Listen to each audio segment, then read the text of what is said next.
It's good to finally see you here. It's been a rough year and a half on all of us. Besides going through the same thing as all of you, it's been a rough year or year and a half for me too. Staying in touch with all the cast members, keeping them informed, trying to keep their spirits up. What effect did that have on me? You be the judge. A year and a half ago, I was 28 years old. Before we go any further, I'd like to know how many vets we have in the audience. And seeing as how I can't see you, give me a yes or a yo or something like that. Yo!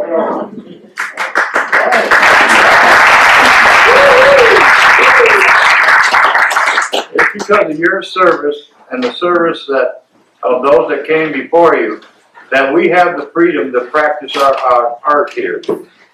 From the bottom of our heart, from the Cedar Springs Community Service players, it's been a long day. We thank you for your service. Thank you. Now I'd like to remind you of a couple of things. First, flash photography is prohibited.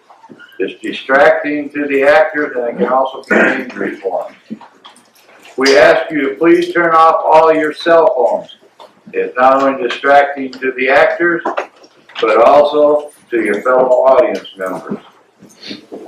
Now, I'm just learning how to talk.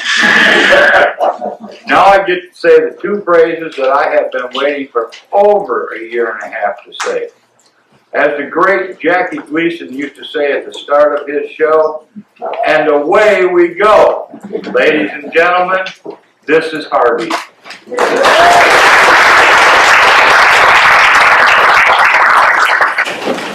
After you.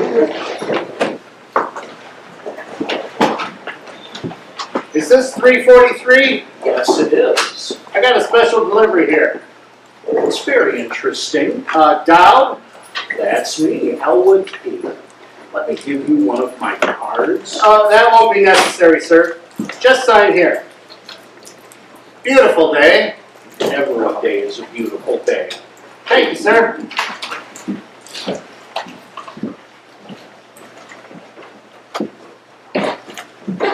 Nice man.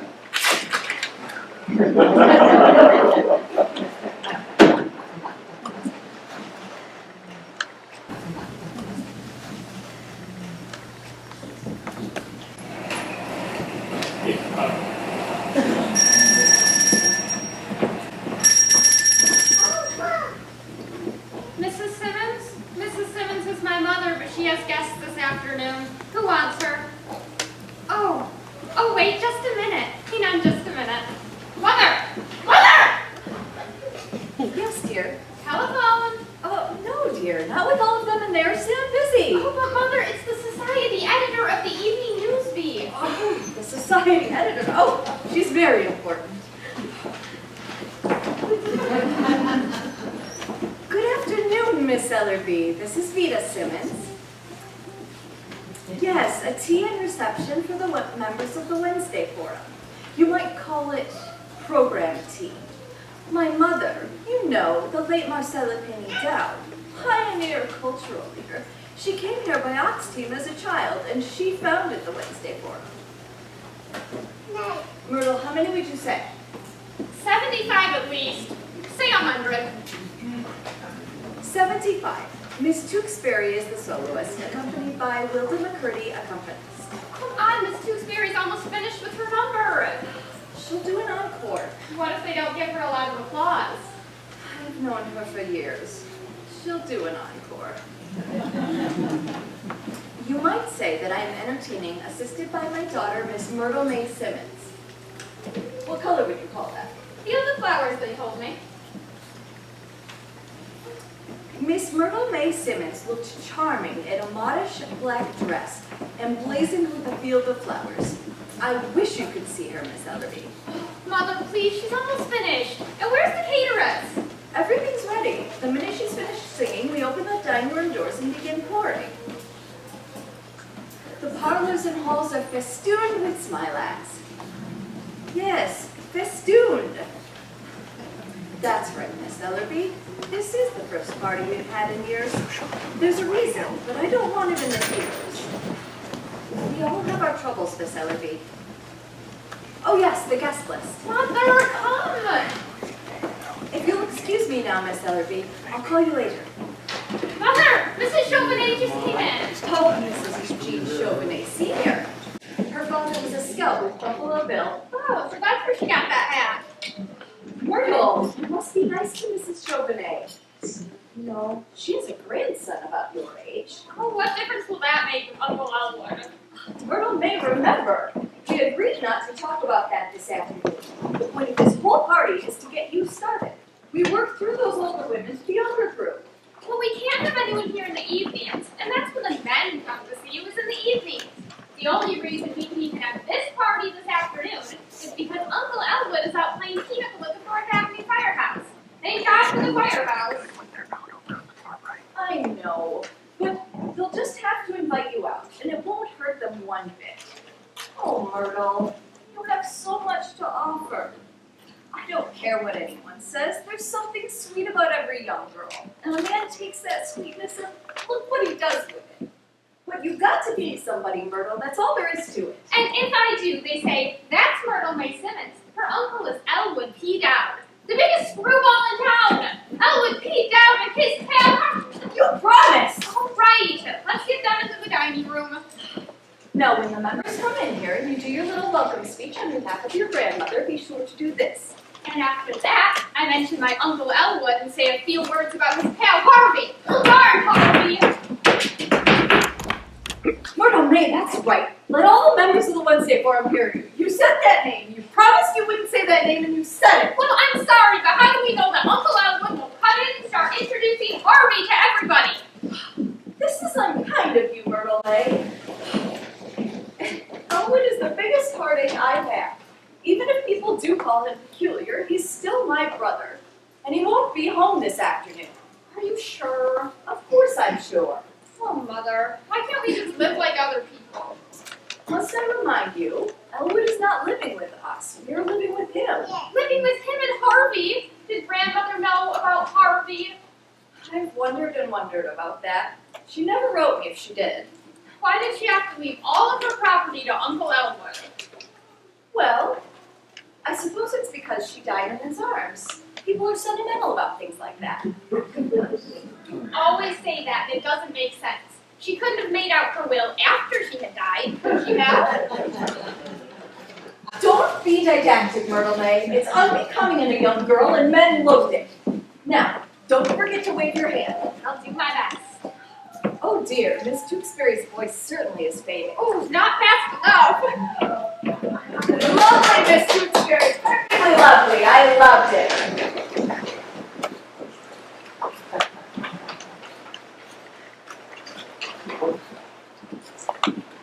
Excuse me for a moment, I need to answer the phone. Make yourself comfortable, Harvey. Hello? Oh, I'm sorry, you have the wrong number. But how are you anyway?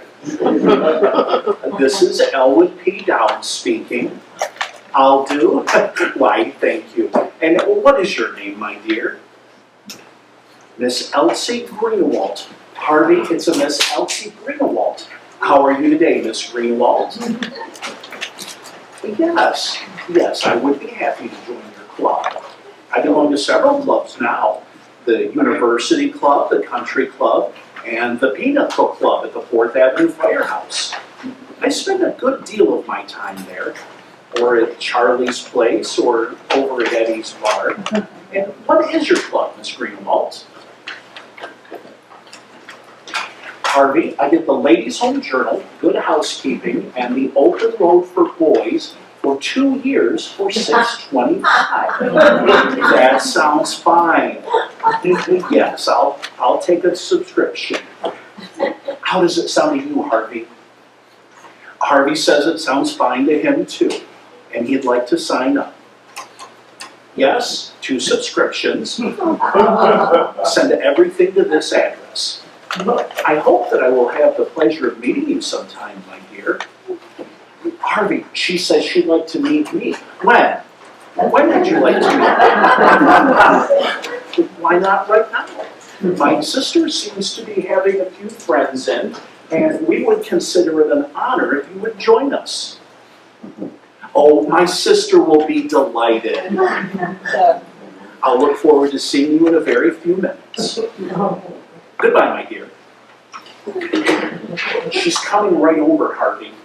Do you think we'd better freshen up? Yeah, so do I. I can't seem to remember where I put that guest list. I must read it to Miss Ellerby. Mother, Mrs. Chauvenet, she's asking for you. Here's Mother, Mrs. Chauvenet. Louise Simmons.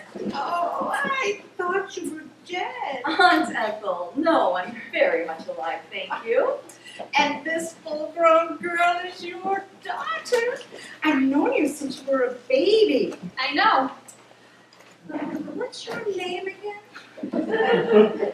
This is Myrtle, Aunt Ethel. Myrtle May, for the two sisters of her father. He's dead. That's what confused you. And where's Elwood? Elwood couldn't be here, Aunt Ethel. Now, how about some tea? Elwood isn't here? No? Oh, shame on him. That's the main reason I came. I want to see Elwood. Come, there are loads of people anxious to speak to you. Oh, Vita, do you know it's been years since I've seen Elwood? No, where does the time go? I was saying to Mr. Chauvenet only the other night, what on earth do you suppose has happened to Elwood Dowd? He never comes to the club dances anymore, and I haven't seen him at a horse show in years. Oh, does Elwood see anybody? Oh, yes, Aunt Ethel. Elwood sees somebody. Yes.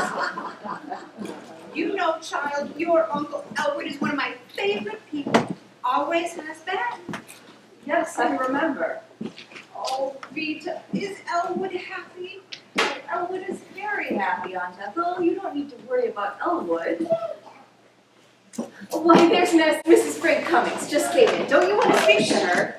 Oh my, but she looks ghastly. Oh, hasn't she failed though? If you think she looks badly, you should see him. Oh, you don't say. I must have them over. Oh, but dear, she looks frightful. I thought she was dead.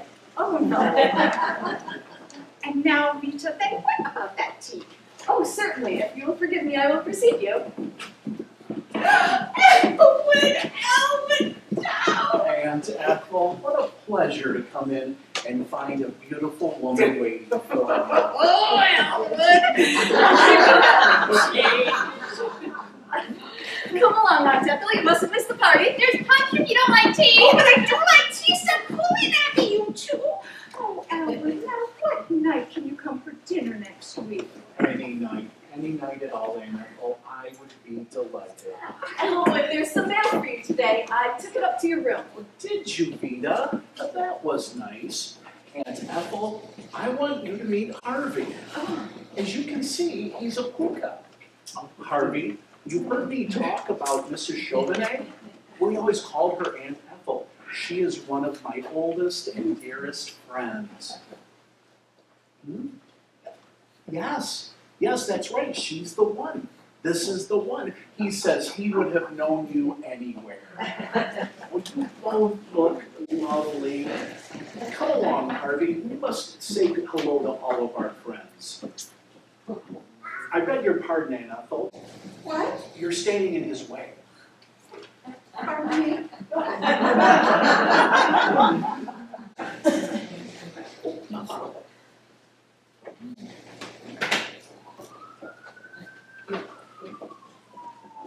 Go on in, Harvey. I'll join you in just a moment.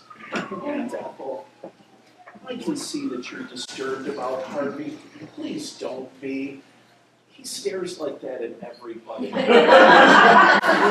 It's his way, but he liked you. I could tell.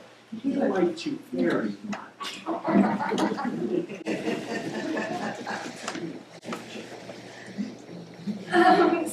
perhaps. No, I really should be going now. Oh, but I'm so sorry. Thank you, I'll call, goodbye.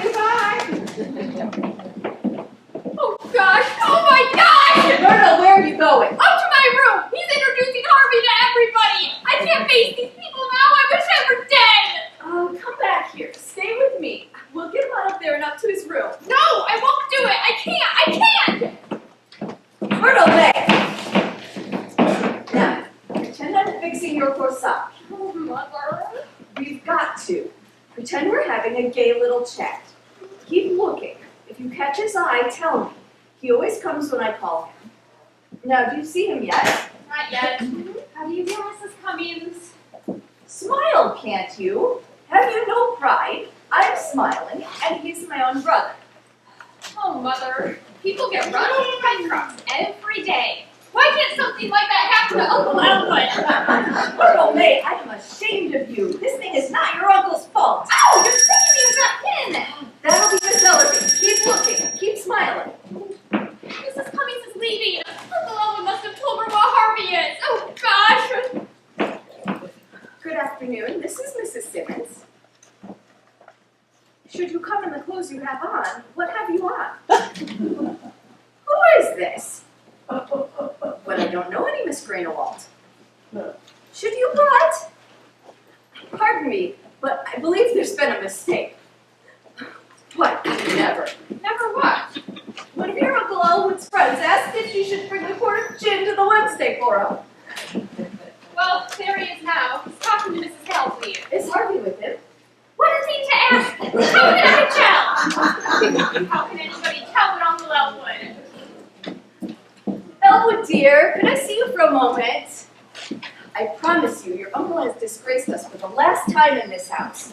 I'm going to do something I've never done before. What did you mean just now when you said this whole thing isn't Uncle Elwood's fault? Well, if it isn't his fault, whose fault is it? Never you mind. I know whose fault it is. Now lift your chin up and go back in those there. Nothing has happened. You're no match for Uncle Elwood. You'll see.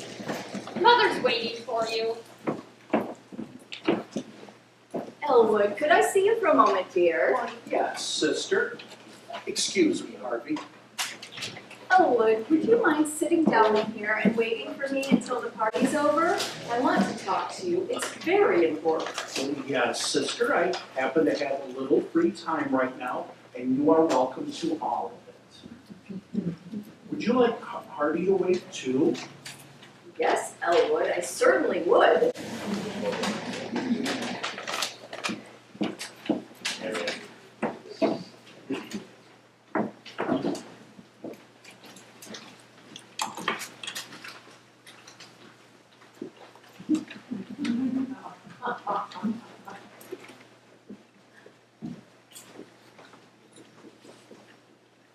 Jane Austen. Have a seat, Harvey. Rita said she wants to talk to us. She said it's important. I think she wants to congratulate us on the impression we made at her party. Oh. Jane Austen, Deluxe Edition, Limited, Crosset and Dunlap.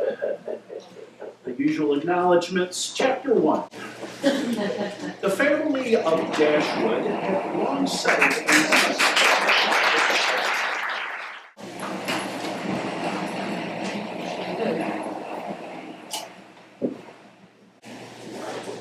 in Mrs. O.R. Simmons, 343 Temple Drive, is that right? We were born and raised there. It's old, but we love it. It's our home. And we wish to enter your brother here at the sanitarium for treatment. What is your brother's name? It's...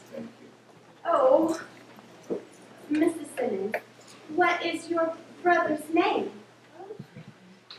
I'm sorry. This isn't easy for any of us. But I'll have to hold my head up and go on just the same. That's what I keep telling Myrtle May, and that's what Myrtle keeps telling me. She's heartbroken about her Uncle Elwood. Elwood P. Down, that's it. Elwood P. Down. His age? 47, the 24th of last April. He's Taurus the bull. I'm Leo, and Myrtle's on a cusp. 47. Is he married? No, Elwood was never married. He stayed at home with Mother. He was always a great homeboy. He loved his home. You have him with you now? I left him in a taxi cab down in the driveway. I gave the driver $1 to watch him, but I didn't tell the man why. You can't tell these things to perfect strangers. Listen, would you step down to a taxi in the driveway and ask Mr. Dowd if he would be good enough to step up to room number 24 South Wing G? Ask him. This is his sister, Mrs. Simmons. How do? Yeah, certainly I'll be glad to escort him in. Thank you. The rates here, Mrs. Simmons, are one on this card. Oh, that will be handled by my mother's estate, the late Marcella Penny Dowd. Judge Gaffney is our attorney. Well, I'll go see if Dr. Sanderson can see you now. Dr. Sanderson, but I want to see Dr. Chumley himself. Oh, Mrs. Simmons, Dr. Sanderson is the one who sees everybody. Dr. Chumley sees no one. He's still head of this institution, isn't he? He's still a psychiatrist, isn't he? Still a psychiatrist. Dr. Chumley is more than that. He's a psychiatrist with a national reputation. Whenever anyone has a mental breakdown, they at once think of Dr. Chumley. Well, that's his office, isn't it? You march right in there and tell him I want to speak to him. If he knows who's in here, he'll come out here. Well, I wouldn't dare disturb him, Mrs. Simmons, who would be discharged if I did. Well, I don't like being pushed off to any second fiddle. Dr. Sanderson is no one's second fiddle.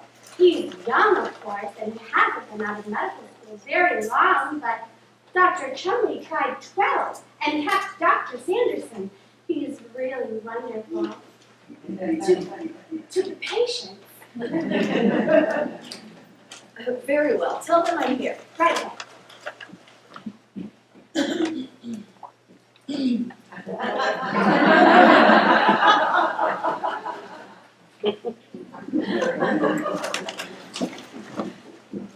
Zero, dear. Vida, isn't this what? Vida, isn't this what?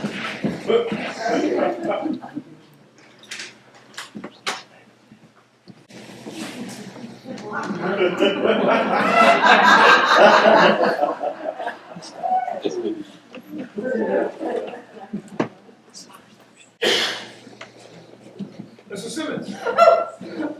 Oh, gee, I didn't hear you come in. You startled me. Dr. Sanderson? Yes, won't you be seated, please? Thank you. I hope you don't think I'm jumpy like that all the time, but Of course not. Miss Kelly tells me you have some concern about your brother, Dowd, Elwood P. Dowd. Yes, Doctor. Oh, this isn't easy for me, Doctor. Naturally, these things aren't easy for the families of patients, I understand. It's what Elwood's doing to himself, Doctor. That's the thing. Myrtle May has a right to nice friends. She's young, and her whole life is before her. That's my daughter. Your daughter, I see. So tell me, how long has it been since you began to notice these peculiarities in your brother's actions? Well, I noticed it right away when Mother died, and Myrtle May and I came back from Des Moines to live with Elwood. I could see that he That he what, Mrs. Simmons? Take your time, don't strain, let it come. I'll wait for it. Doctor, everything I say to you is confidential, isn't it? That's understood. Because it's a slap in the face to all we've stood for in this community, the way Elwood is acting now. I am not a gossip, Miss Simmons. I am a psychiatrist. Well, for one thing, he drinks. To excess? To excess? Well, don't you call it excess when a man never lets a day go by without stepping into one of those cheap taverns, hanging around with riffraff and people you never heard of, inviting them to the house, playing cards with them, giving them food and money? And here I am, trying to get Myrtle May started with a nice group of young people. Well, if that isn't excess, I'm sure I don't know what excess is. Mrs. Simmons.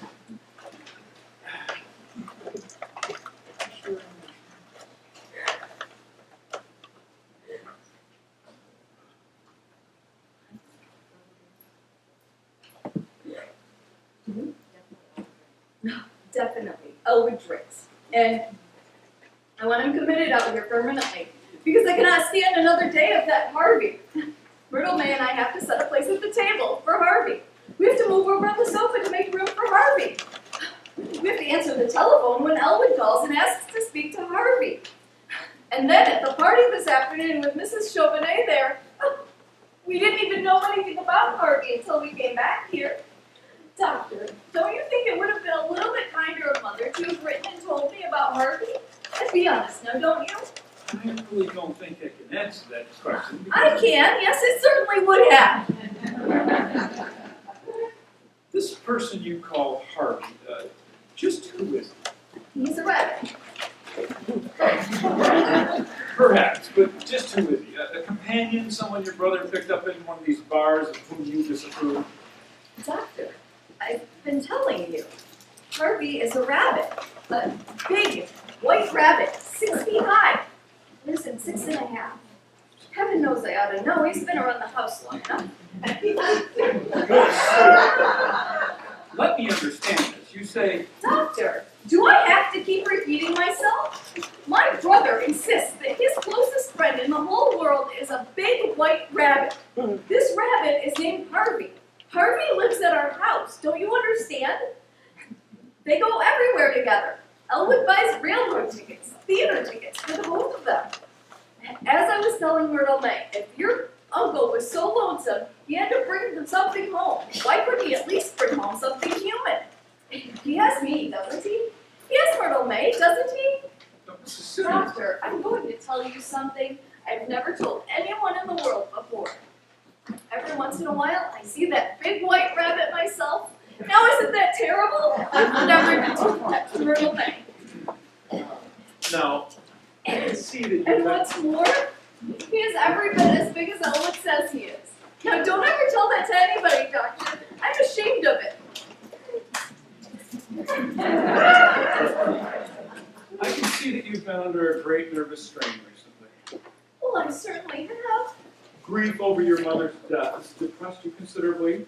Nobody knows how much. Been losing sleep. How could anybody sleep with that going on? Short-tempered over trifles. You just try living in a house with those two and see how your temper holds up. Loss of appetite? No one could eat at a table with my brother and a big white rabbit. Well, I'm finished with it. I'll sell the house, be appointed conservator of Elwood's estate, and Myrtle May and I will be able to entertain our friends in peace. It's just too much, Doctor. I can't stand it. Of course it is, Miss Simmons, of course it is. You're tired. Oh, yes, I am. And you've been worrying a great deal. I have. I can't help it. And now I'm going to help you. Oh, Doctor. Just sit there quietly. I'll be right back.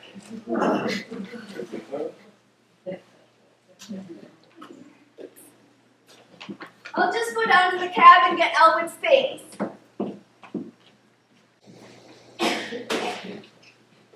Why didn't someone answer the buzzer? Well, we didn't hear you, Doctor. I rang and rang. Miss Simmons, sound the gong, Wilson. We mustn't let that woman off the premises. She made a getaway again, huh, Doc? Her condition is serious. Go after her. I can't believe it. Main gate? Henry, Dr. Sanderson, allow no one out the main gate. We're looking for a patient.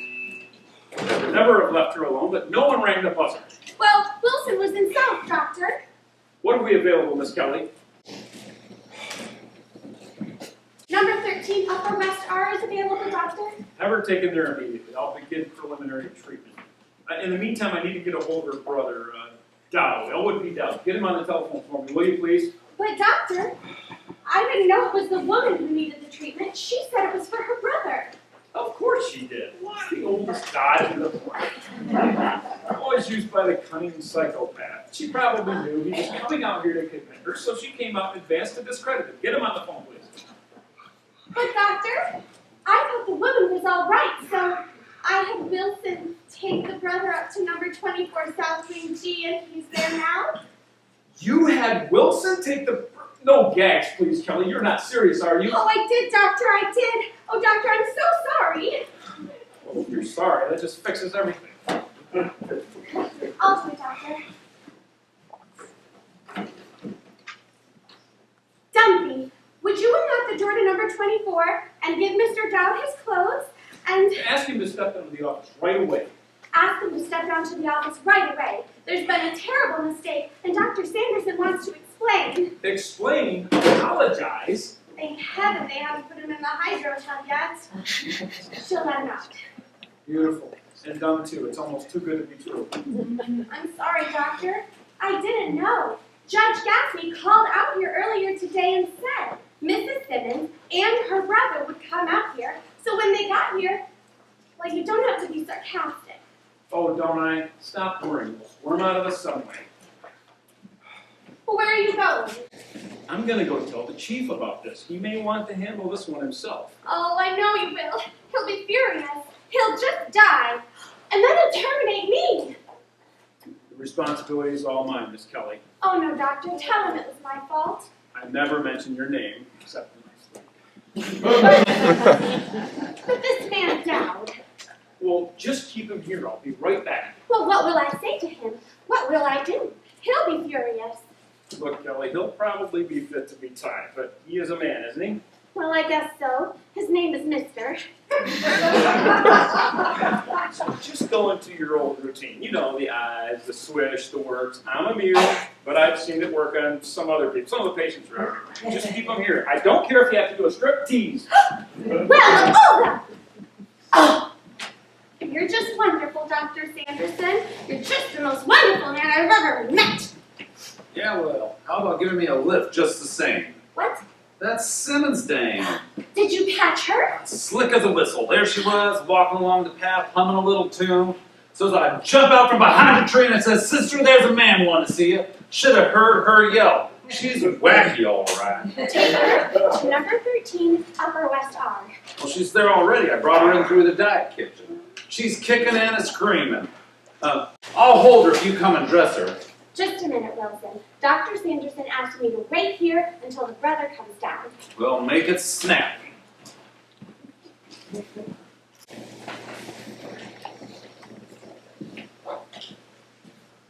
Mr. Dowd, Elwood P. I'm Miss Kelly. Let me give you one of my cards.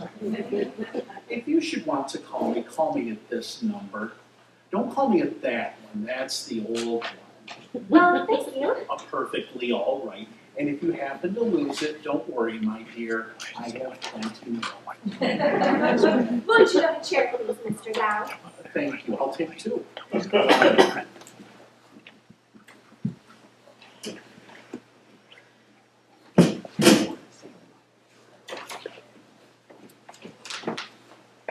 Dr. Sanderson is very anxious to see you. He'll be down in just a minute. Please be seated.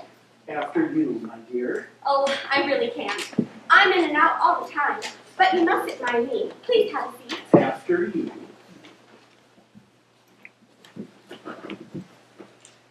Could I get you a magazine to look at? I would much rather look at you, Miss Kelly, if you don't mind. You really are very lovely. Well, thank you. Some people just don't seem to think so. Some people are blind. That is often brought to my attention. Miss Kelly, I would like you to meet Mr. Dowd. Elwood P. Let me give you one of my cards. Mr. Dowd, I'm Dr. Lyman Sanderson, Dr. Chumley's assistant here. Well, good for you. I'm happy to know you. How are you, Doctor? That's going to depend on you, I'm afraid. Won't you be seated? I see you've met Miss Kelly. I have had that pleasure.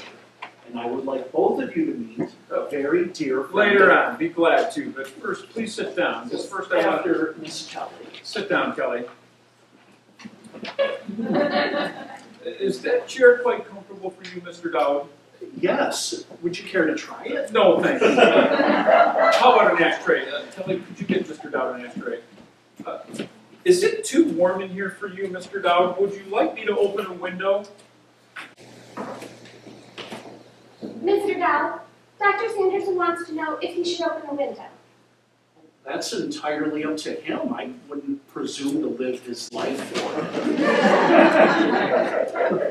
Now, Mr. Dowd, I can see that you're not the type of person to be taken in by any high-flown phrases or beating about the bush. Is that so, Doctor? That's right. Best way in the long run. People are people no matter where you go. I find that is often the case. And being human, and therefore liable to make mistakes, Miss Kelly and I have made a mistake this afternoon, and we'd like to explain it to you. Oh, but it wasn't Dr. Sanderson's fault, Mr. Dowd. It was A mine. human failing, as I said. Oh, I find it interesting nevertheless. You and Miss Kelly here this afternoon, you say? We do understand. Oh, yes. These things are often the basis of a long and warm friendship. And the responsibility is, of course, not hers, but mine. Well, your attitude may be old-fashioned, Doctor, but I like it. Now, if I had seen your sister first, it'd be an entirely different story. Now there you surprise me. I think the world and all of Vita, but I had supposed she had seen her day. But you mustn't attach any blame to her. She's a very sick woman. She came in here insisting that you were in need of treatment. That's perfectly ridiculous. Vita shouldn't be concerned about me. I get along fine. But your sister had already talked to Miss Kelly, and there had been a call from your family lawyer, Gaffney, Judge Gaffney. Yes, I know him. Know his wife, too. Nice people. Is there something I can get for you, Mr. Dowd? What did you have in mind? Here, let me get you a light. Your sister became extremely nervous and plunged right away into this heated tirade on your drinking. That was Vita. She became hysterical. Oh, Vita shouldn't worry about that. I'll take care of that. I suppose you take a drink now and then, same as the rest of us? Well, yes. As a matter of fact, I would like one right now. As a matter of fact, so would I. But your sister's reaction to this matter of drinking was entirely too intense. Does your sister drink, Mr. Dowd? Oh, no, Doctor, no. I don't believe Vita has ever taken a drink. Well, I'm going to surprise you. I think she has and does constantly. I certainly am surprised. But it's not her alcoholism that's going to be the basis for my diagnosis. It's much more serious than that. It was when she began talking so emotionally about this big white rabbit. Harvey, I believe she called him Harvey. Harvey is his name. She claimed you were persecuting her with this Harvey. I haven't been persecuting her with Harvey. Vita shouldn't feel that way. Let me make my point very clear, Mr. Dowd. This condition of your sister's did not stem up overnight. It stems from trauma. From what? From trauma, spelled Trauma. It means shock. There's nothing unusual about it. There's the birth trauma, the shock to the act of being born. That's the one we never get over. Mr. Dowd, hasn't he, Miss Kelly? Oh, yes, Doctor. May I say the same of both of you? So to sum this all up, your sister's condition is serious, but I can help her. She must, however, remain out here temporarily. I've always wanted Vita to have everything she needs. Exactly. But I wouldn't want her to stay out here unless she liked it out here and wanted to be here. Of course. Did Wilson get what he went after? Oh, yes, Doctor. What was Mrs. Simmons' attitude, Miss Kelly? Not unusual, Doctor. Now, Mr. Dowd, if this were an ordinary delusion, something reflected on the memory picture, in other words, if this were something she'd seen once before, that would be one thing, but this is much more serious than that. It stands to reason that no one's seen a big white rabbit 6 feet high. Not very often. I like you, Dowd. I like you too, Doctor. And Miss Kelly here. I like her too. So, your sister must be committed here temporarily. Under these circumstances, I would commit my own grandmother. Does your grandmother drink too? No, that's just a figure of speech. But won't you sign these temporary commitment papers as next of kin, just a formality?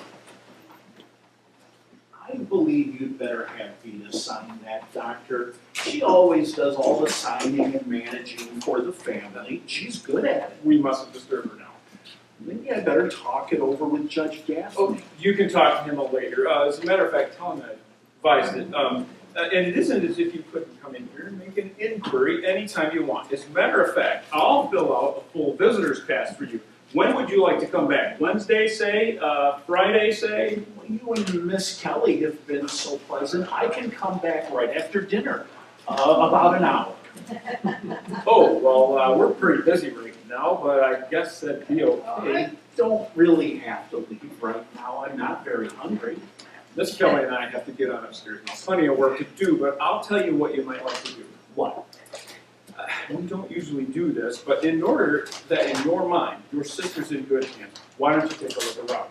Now, if you go through these doors and turn right into the hall, you'll go past the occupational therapy room, and beyond that, you'll see the library, the conservatory, and the diet kitchen. For Vita's sake, I believe I'd better do that, Doctor. Very well. It's been wonderful having this little chat with you, Mr. Dowd. It's been a pleasure to meet you, Doctor, and Miss Kelly. And I will say that for a layman, you show an unusually acute perception in the psychiatric trauma. Is that a fact? I never thought I knew anything about it. Nobody does, do you think?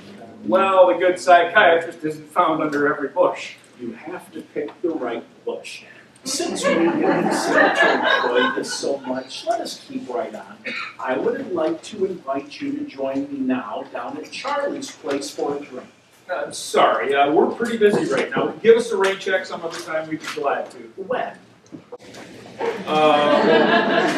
Miss Kelly and I don't get off duty until 10 o'clock at night. We will go to Charlie's at 10 o'clock tonight. Oh, well, Miss Kelly.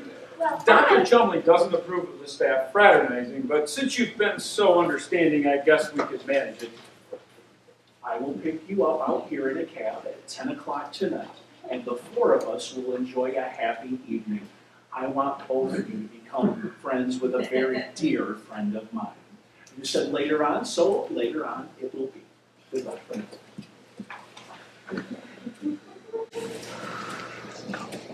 Now I can breathe again. Boy, that was a close shave, all right. He seems a reasonable enough fellow, but he sure is proud. What he has to be proud of, I don't know, but I've played up to that pride, Miss Kelly. He can get to almost anyone if you want to. Now I must look in on that Simmons dame. Oh, Dr. Sanderson, you say you can get to anybody if you want to. How can you do that? Take study, Kelly. Years of specialized training. There's one thing I don't like about this Dowd business. What's that? Having to make that date with him. Oh, I know. He showed himself to be a good friend and booster of this sanitarium, so I guess I'll have to, but you don't have to go. Oh, No point in it. I'll just have a drink with him, pat him on the back, and be on my way. I've got a date tonight anyway. oh. Well, by all means. I didn't intend to go anyway. The idea of it bored me stiff. I wouldn't go if I never went anywhere ever again. I wouldn't go if my life depended on it.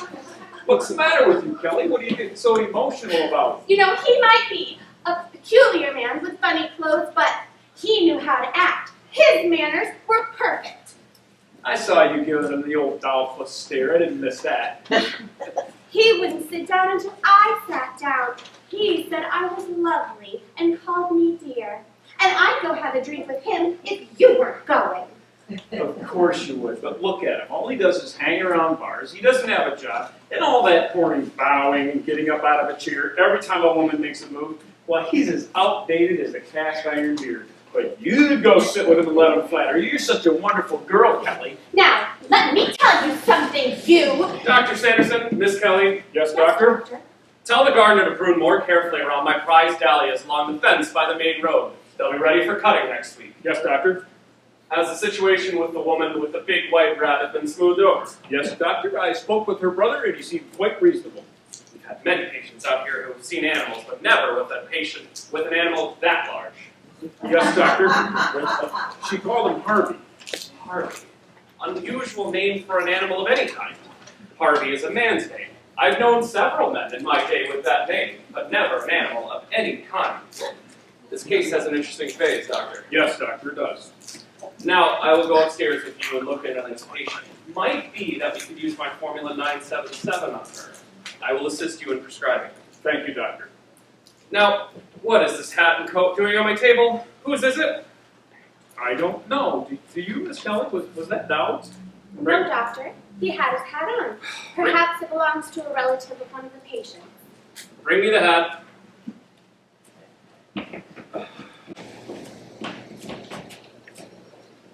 Might be some kind of identification in here. What is this? What is this? 2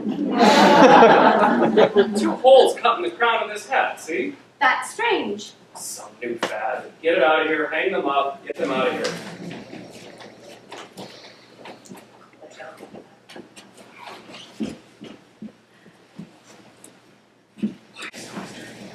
Hello, Dr. Chumley. Oh, there you are, Wilson. How is every little old thing? Fair, Wilson, fair. Look, somebody's got to help me with the Simmons thing. Order a restraint injector or something. She's terrible. Oh, forget about me, did you? Well, I got to course it off all by myself. We're about to go upstairs to check in on this woman now, Wilson. She's in the hydro tub now. Oh, God, I left the water running on her. Oh, Willie, you didn't forget your promise, did you? Hello, Dr. Sanderson. Willie, you didn't forget Dr. McClure's cocktail party tonight. You promised him faithfully. That's right. I have to go upstairs to look in on a patient. Be down shortly. Give a quick diagnosis, Willie. I don't want to be late to the party. Dying to see the inside of that house.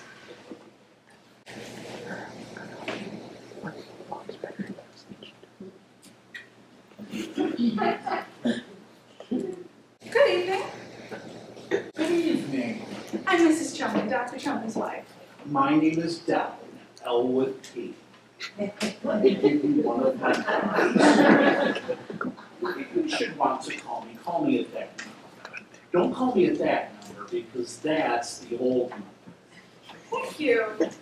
Is there something I can help you with? What did you have in mind?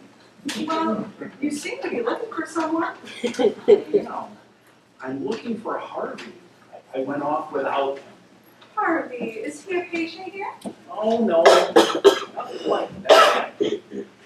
Does he work here? Oh, no, he is what you might call my best friend. He is also a puka. Well, where did you last see him? In that chair right there with his hat and coat on the table.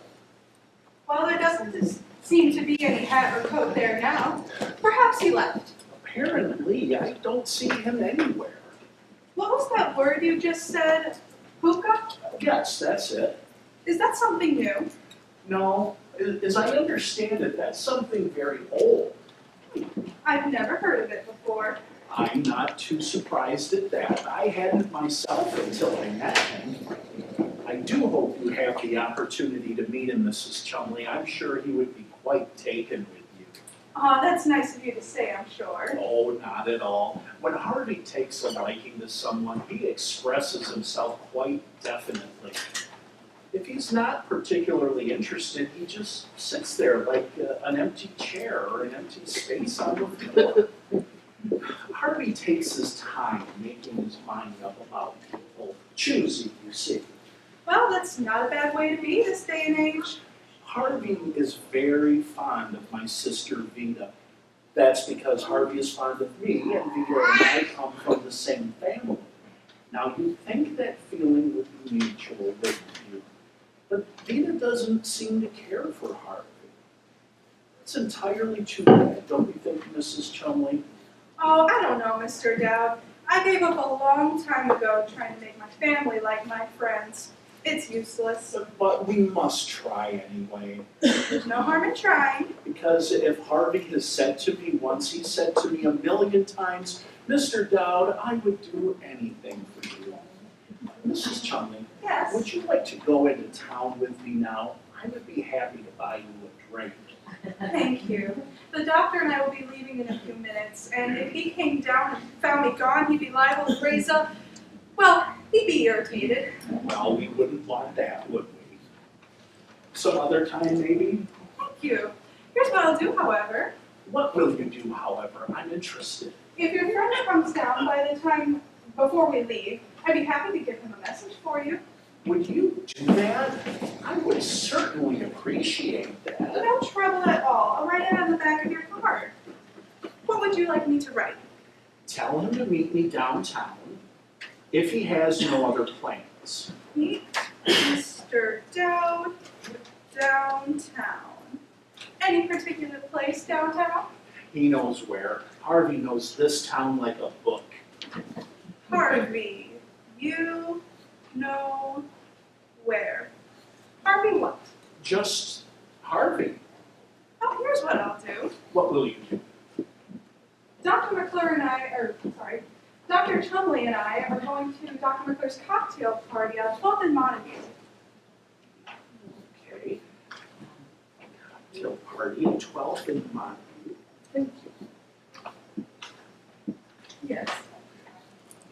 We'll be driving there in a few minutes, and if your friend shows up, we'd be happy to give him a lift for you. Would you do that? I hate to impose, but I would certainly appreciate that. No trouble at all. Dr. McClure's having a cocktail party for his sister in Wichita.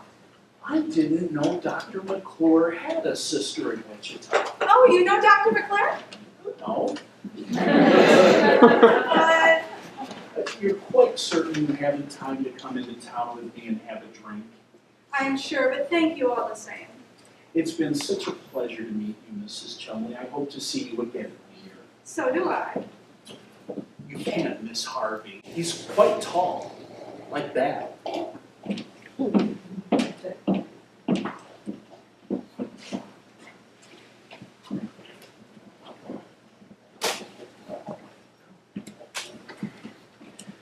That Simmons woman is uncooperative, Doctor. Yes, Doctor. She refused to admit to me that she has the big white rabbit. Insists it's her brother. Give her 2 of these at 9, another at 10 if she does continue to be so restless, and then to the hydro room at 8, and then again in the morning at 7. Then we'll see if she won't cooperate, won't we, Doctor? Yes, Doctor. You know where to call me if you need me. Ready, Pat? Yes, Willie. Oh, Willie.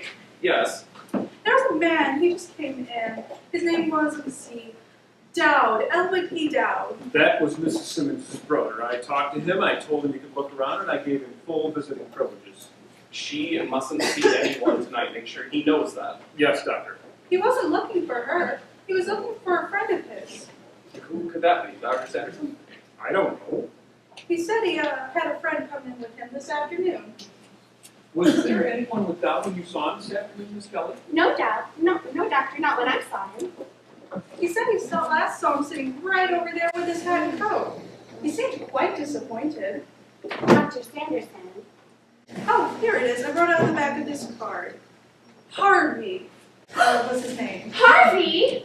He didn't give me a last name. Just mentioned something about him being a hookah, but I didn't get what that was. Harvey.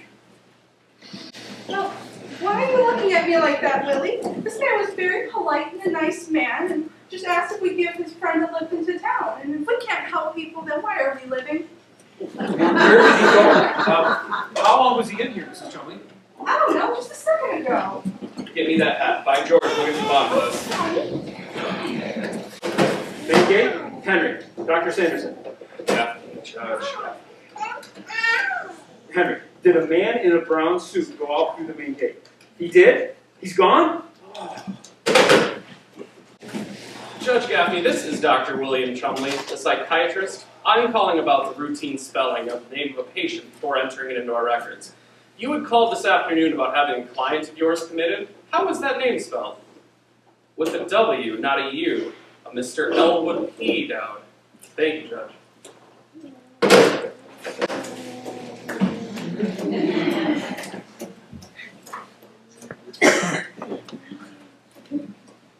Dr. Sanderson, I believe your name is Sanderson. Yes, doctor. You know that much, do you? You went to medical school, you specialized in the study of psychiatry, you graduated, you went forward. But perhaps they neglected to teach you that a rabbit has large pointed ears, and that a hat for a rabbit would have to be perforated to make room for those ears.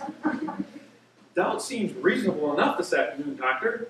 Doctor, the function of a psychiatrist is to be able to tell the difference between those who are reasonable and those who merely talk and act reasonably. Do you have any idea what you have done? No, never mind. Actually, I will tell you. You have permitted a psychopathic case to walk these grounds with an overgrown white rabbit. You've subjected me, a psychiatrist, to the humiliation of having to call, of all things, a lawyer to find out who came out here to be committed and who came out here to commit. Dr. Chumley, Just a minute. Wilson, I want you. I'm going to have to do something I haven't had to do in 15 years. I'm going to have to go after this patient myself, Mr. Elwood P. Down, and bring him back to this institution. When I do bring him back to this institution, your connection with this is ended as of that moment. Wilson, bring the car around. Pat, call the McClures. Tell them that we can't make it. Miss Kelly, let's go upstairs and get that woman out of the tub. Yes, Doctor. I'll have to tell the cook we'll be home for dinner tonight. She'll be furious. Wilson, Yes, ma'am? what's a puka? What? A puka. You can search me, Mrs. Chumley. Well, maybe it's in this encyclopedia here. They have everything. Maybe it's a lodge or a club. Oh, let's see here. Oh, I don't dare look at this now. If the doctor comes down and still finds me here. Oh, dear.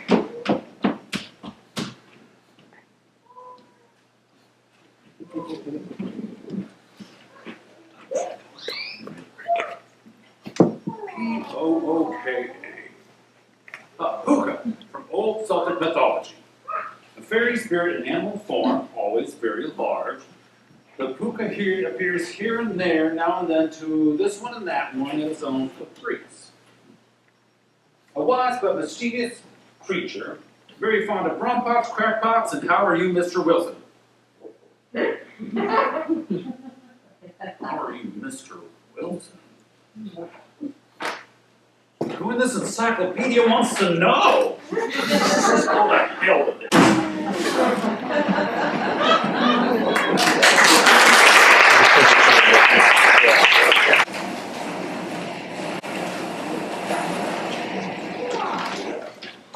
That's right, the stairs at the end of the hall. It goes up to the 3rd floor. Go on up, I'll be with you in a moment.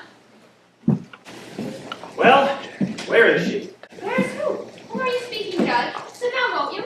I mean your mother. Where is Vida Louise? Why, Judge, you know where she is. She went down to take Uncle Elwood up to the sanitarium.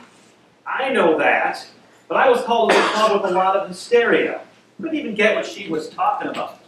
Carrying on something fierce. Mother carrying on? What about?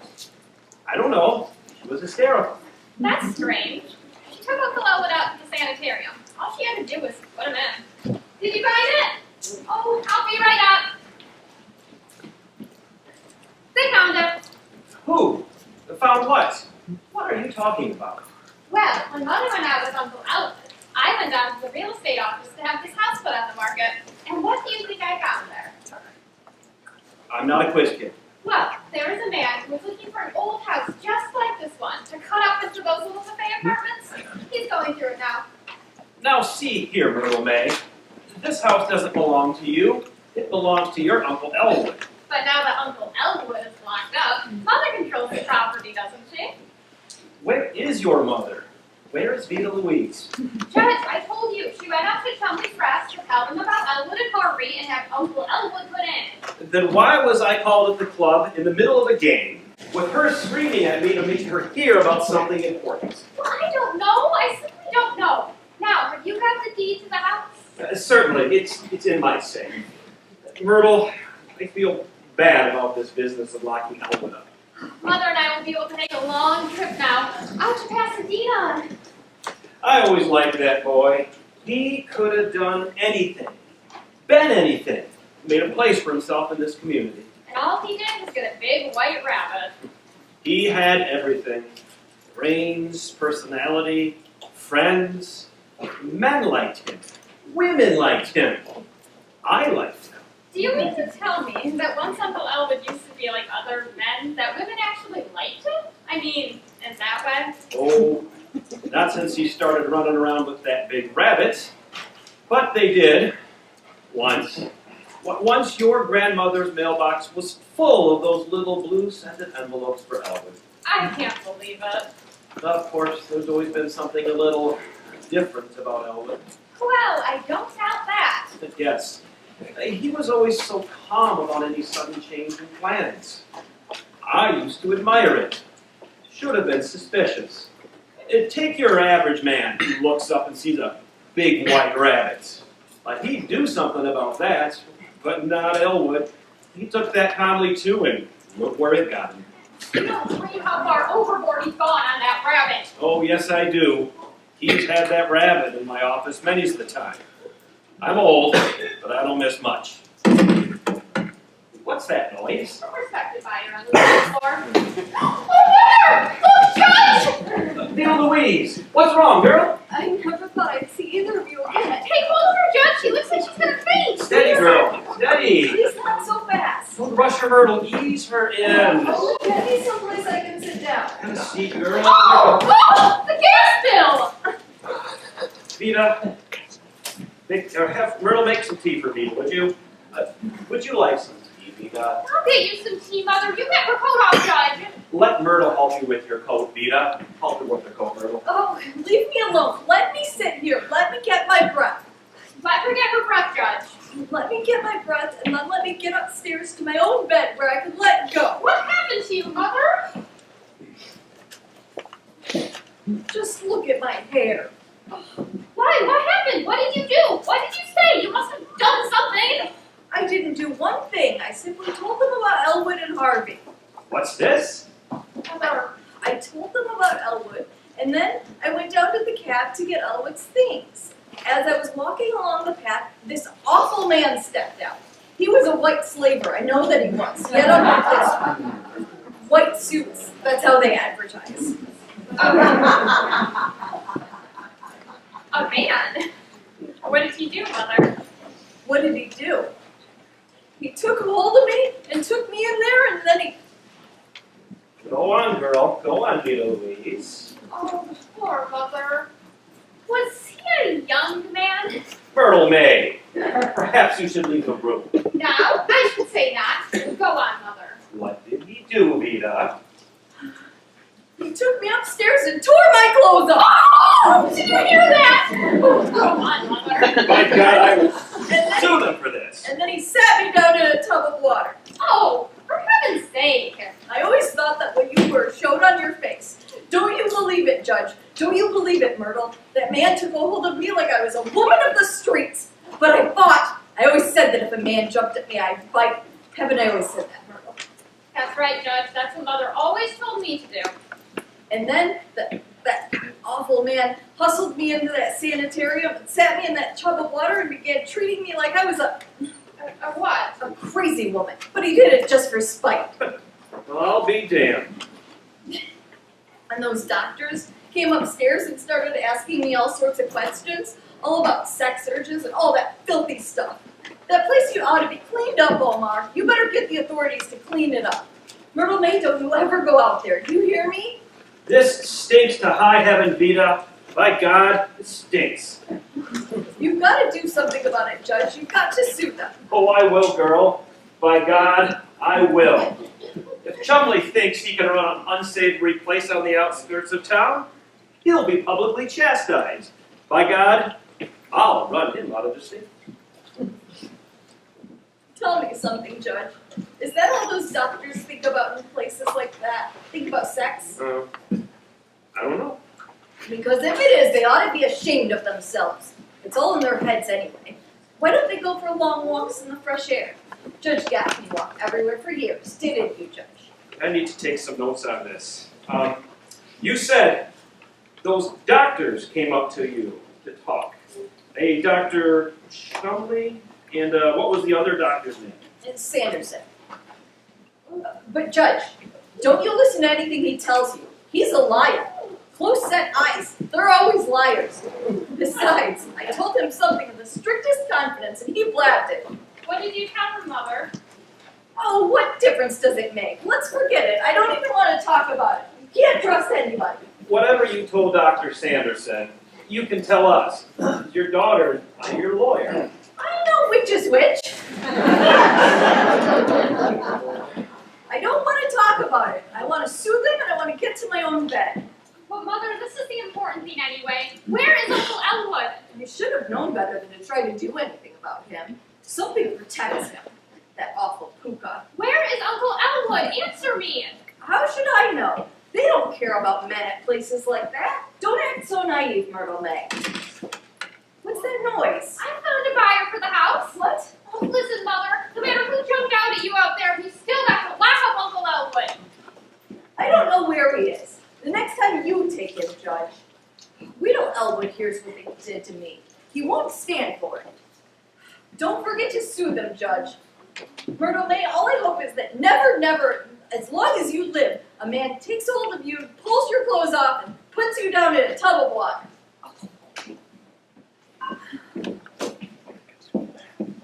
Now see, Mother's muffed everything.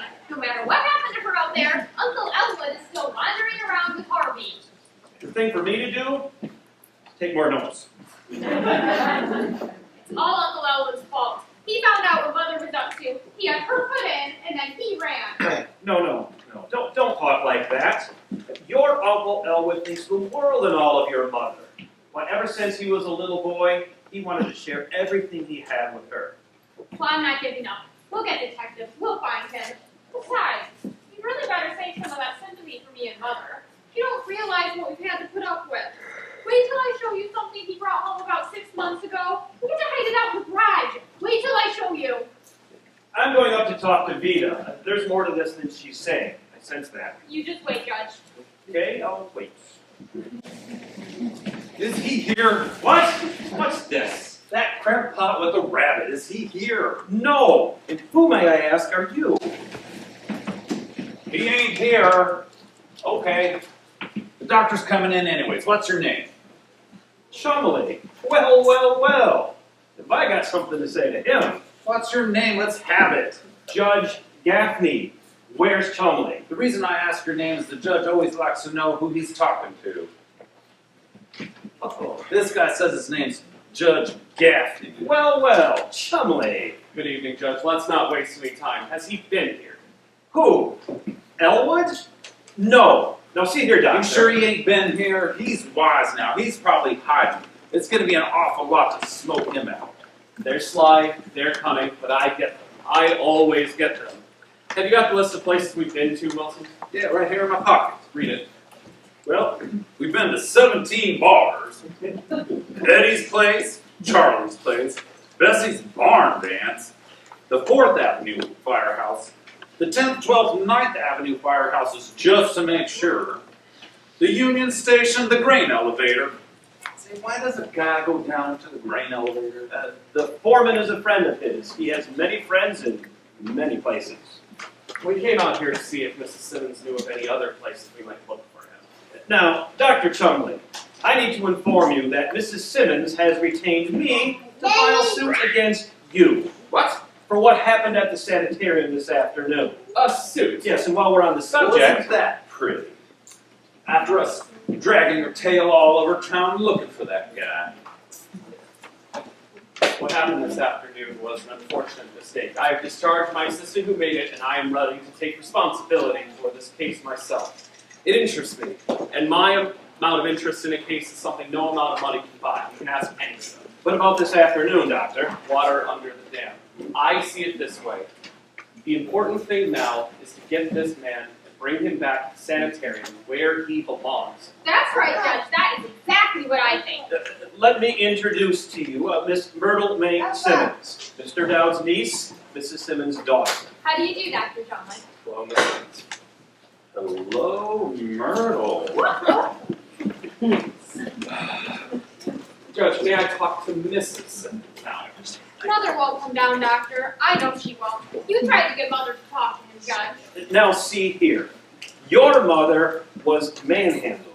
She was, God knows what she was. This man's approach was not professional. It was personal. Wilson, this is a serious charge. Doctor, I've been with you for 10 years. Are you going to believe, what's your name again? Gaffney, Judge Omar Gaffney. Thanks. You going to take a word of this old blister Gaffney? Wilson! Me and a dame who sees a rabbit. It wasn't Mrs. Simmons who saw the rabbit. It was her brother. Yes, it's Uncle Elwood. Now, if you would come with me, Doctor. I've got a situation here. Wilson, wait for me. Okay, Doctor. So, your name's Myrtle May. Yes? So if we grab your uncle, you're liable to come out to the sanitarium on visiting days, huh? I don't really know. Well, if you do, I'll be there. You will. If you don't see me right away, Don't give up, stick around. I'll show up. You will? So you heard the doctor tell me to wait here? Yeah. Well, while I'm waiting, how about you make me a sandwich and a cup of coffee? Certainly, if you'll forgive Oh, me. yes, sir. You're all right, kid. What? Yeah, the doctor noticed it right away. Doesn't miss a trick. Tell you something else. What? Not only do you got a nice bill, but you got something else too. What? You got the screwiest uncle that ever stuck his puss inside our nut house.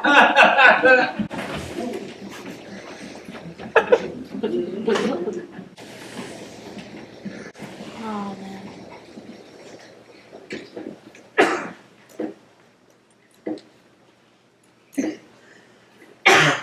Hello, Chumley's Rest. Is Dr. Chumley there? Oh, it's Mrs. Chumley. This is Elwood P. Dowd speaking. How are you tonight? Tell me, Mrs. Chumley, were you able to locate Harvey? Oh, don't worry about it. I'll find him. I'm sorry I missed you at the McClure cocktail party. The people were all charming, and I was able to leave quite a few of my cards. I stayed until you phoned and said you couldn't come because a patient had escaped. Where am I? I'm here, but I must be leaving. Well, goodbye to you, Mrs. Chumley. My regards to you and anybody else you happen to run into. Goodbye.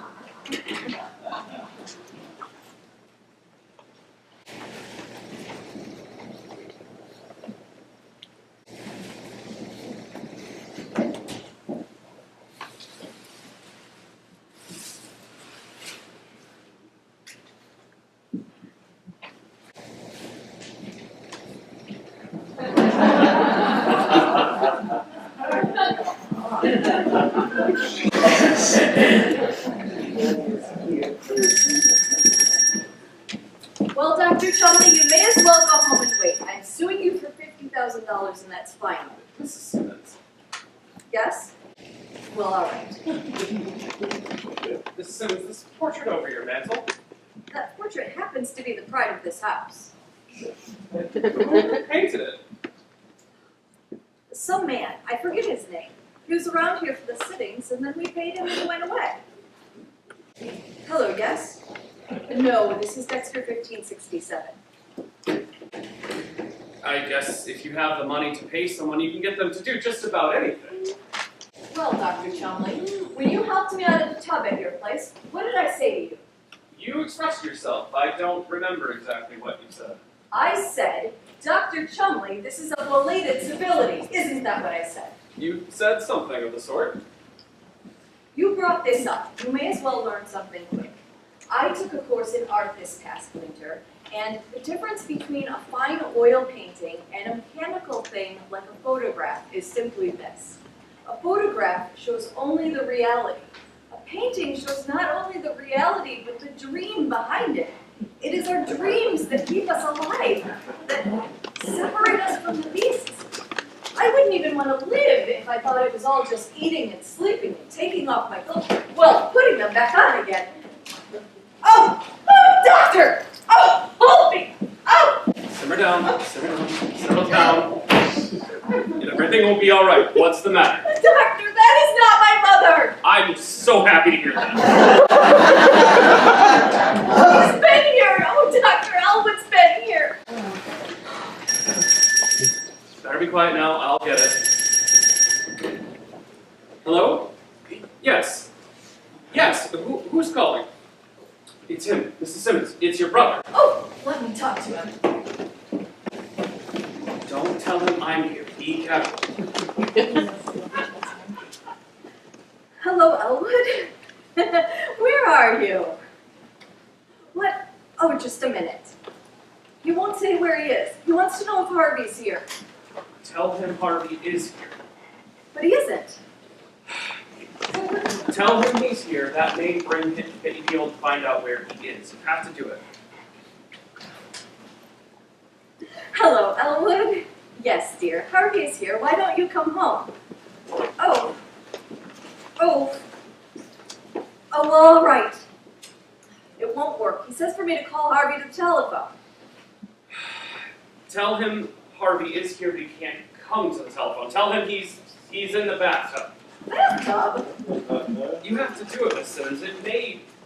Tell him you'll send him over as soon as he's done. Doctor. You have to do it, Miss Simmons. Hello, Elwood. Yes, dear. Harvey is here. But he can't come to the telephone right now. He's in the bathtub. I'll send him over as soon as he's dry. Where are you?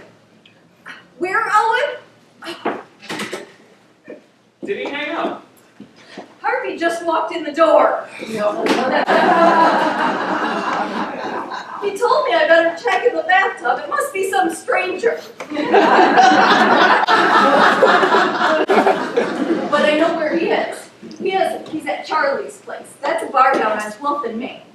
12th and Main, that's 1 block down, 2 over, right? Yes, but Doctor, where are you going? I'm going to get your brother and bring him out to the sanitarium where he belongs. Oh, Doctor, don't do that. Send one of your attendants. I'm warning you. Mrs. Simmons, if I am to help your brother. He can't be helped. There's no help for him. He must be picked up and locked up and left. Do you consider your brother a dangerous man? Dangerous. Why? I won't say why, but if I didn't, why would I be seeking a certain permanent commitment for him? Then I must see how he interacts with this rabbit. I must see the expression on his face while he talks to him. You do say he talks to him, correct? Oh, they tell each other everything. What's that? I said of course he talks to him, but don't go after him, Doctor. You'll regret it if you do. Nonsense. You underestimate me, Mrs. Simmons. Oh no, Doctor. You underestimate my brother. Don't worry now. I'll handle him. You'll handle him? That's what you think. Myrtle Macy, who's in the bathtub? Oh!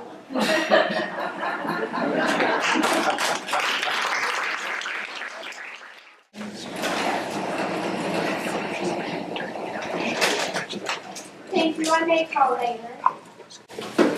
How about that stuff in your office, Doctor, upstairs? All packed. Thanks, Wilson. Tough you getting the bounce. I had you pegged as the one who'd make the grade. Those are the breaks. When are you taking off? As soon as Dr. Trumley gets back. Kelly, have you gotten that report back from the desk sergeant over at the Police Accident Bureau? Not yet. I just spoke with the downtown dispensary and they haven't seen him. It's beginning to smell awful funny to me. 4 hours he's been gone and not a word.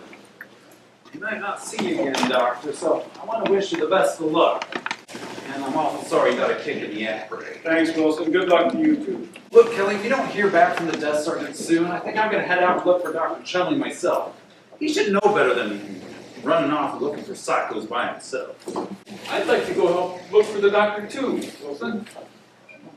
That's swell with you, Doctor, especially after you got the bounce. I hold no resentment against Dr. Chumley. He was right, I was wrong. But Dr. Chumley is one of the biggest men in this field. It's my loss not to be able to work with him.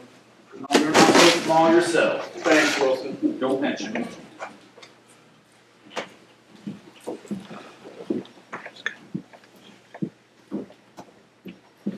Dr. Sanderson? Yes?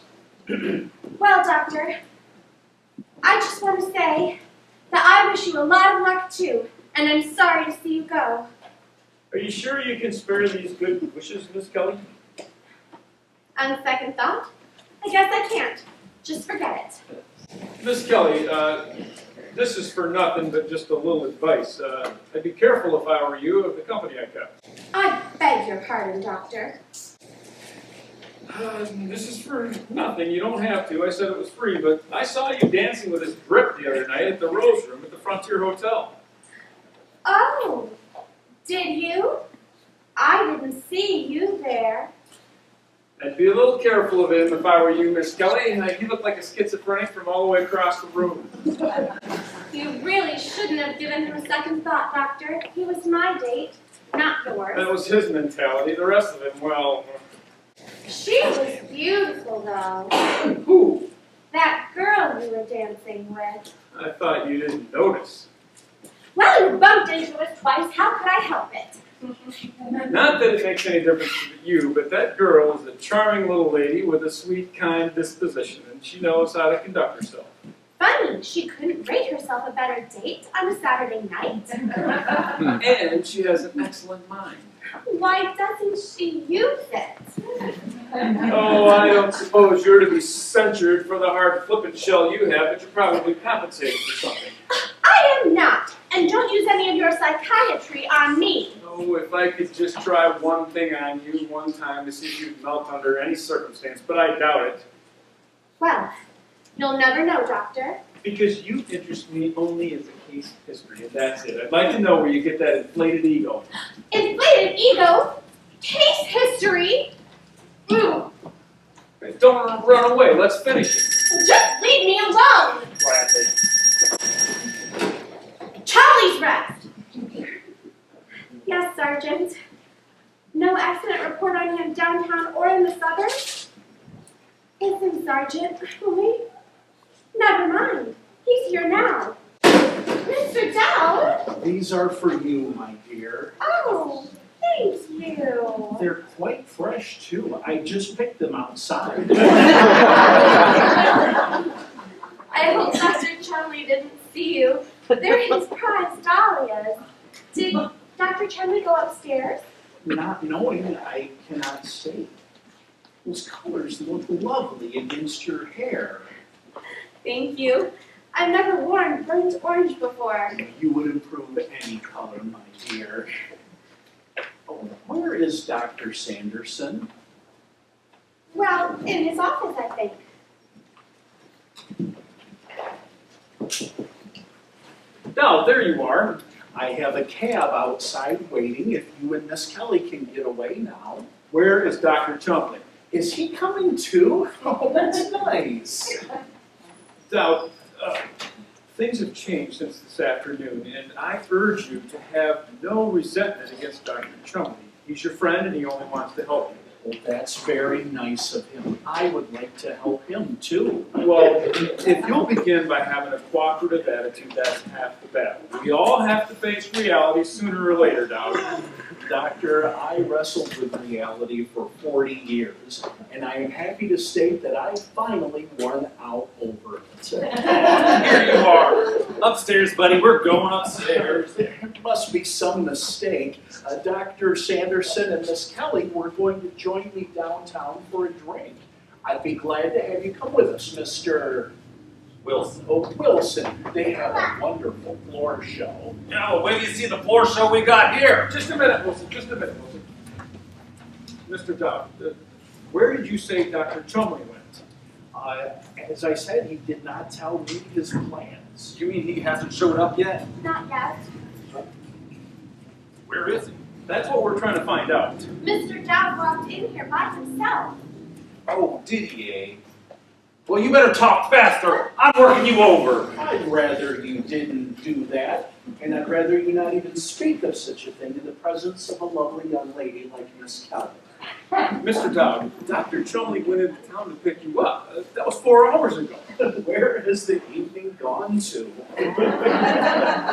Listen to that. Smart, eh?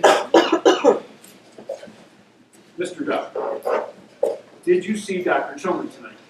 Yes, I saw him at Charlie's place. It is a cozy spot. Let's go down now and talk this over a tall. Oh, we're going nowhere, buddy. No, I got some questions, and you better button up your lip and answer them, or I'm gonna beat them out of you. What you suggest is impossible. What's that? You suggest that I button my lip and give you some answers. Let me Well, handle it then. But find out where the doctor is. Dr. Chumley did come into Charlie's place, you say? Yes, he came in at dinner time and asked for me. Naturally, the proprietor brought him over and left him.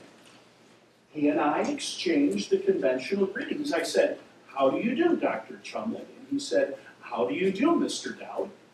I believe we said that at least once. Okay. I'm trying to be factual. Then I introduced him to Harvey. To who? Oh, a white rabbit, 6 feet tall. 6 feet. 6.5 feet.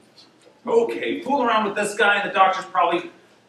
In a ditch, bleeding to death. If those were his plans for the evening, he did not tell me. Go on, Doug, go on. Harvey suggested that I buy him a drink. Knowing that Harvey does not like to drink alone, I suggested to Dr. Chumley that we join him. Okay, So we joined him. well, go on.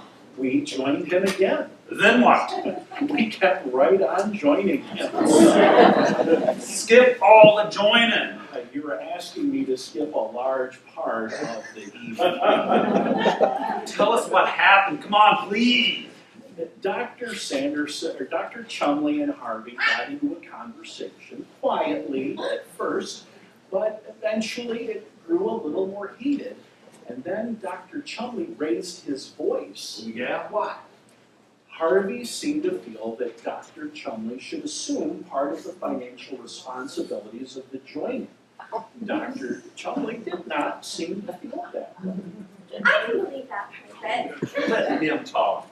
See how far he'll go. This guy's got guts. I agreed to take the whole thing because I did not want any trouble. We go down to Charlie's quite a bit, Harvey and I. The proprietor is a fine man with an interesting approach to life.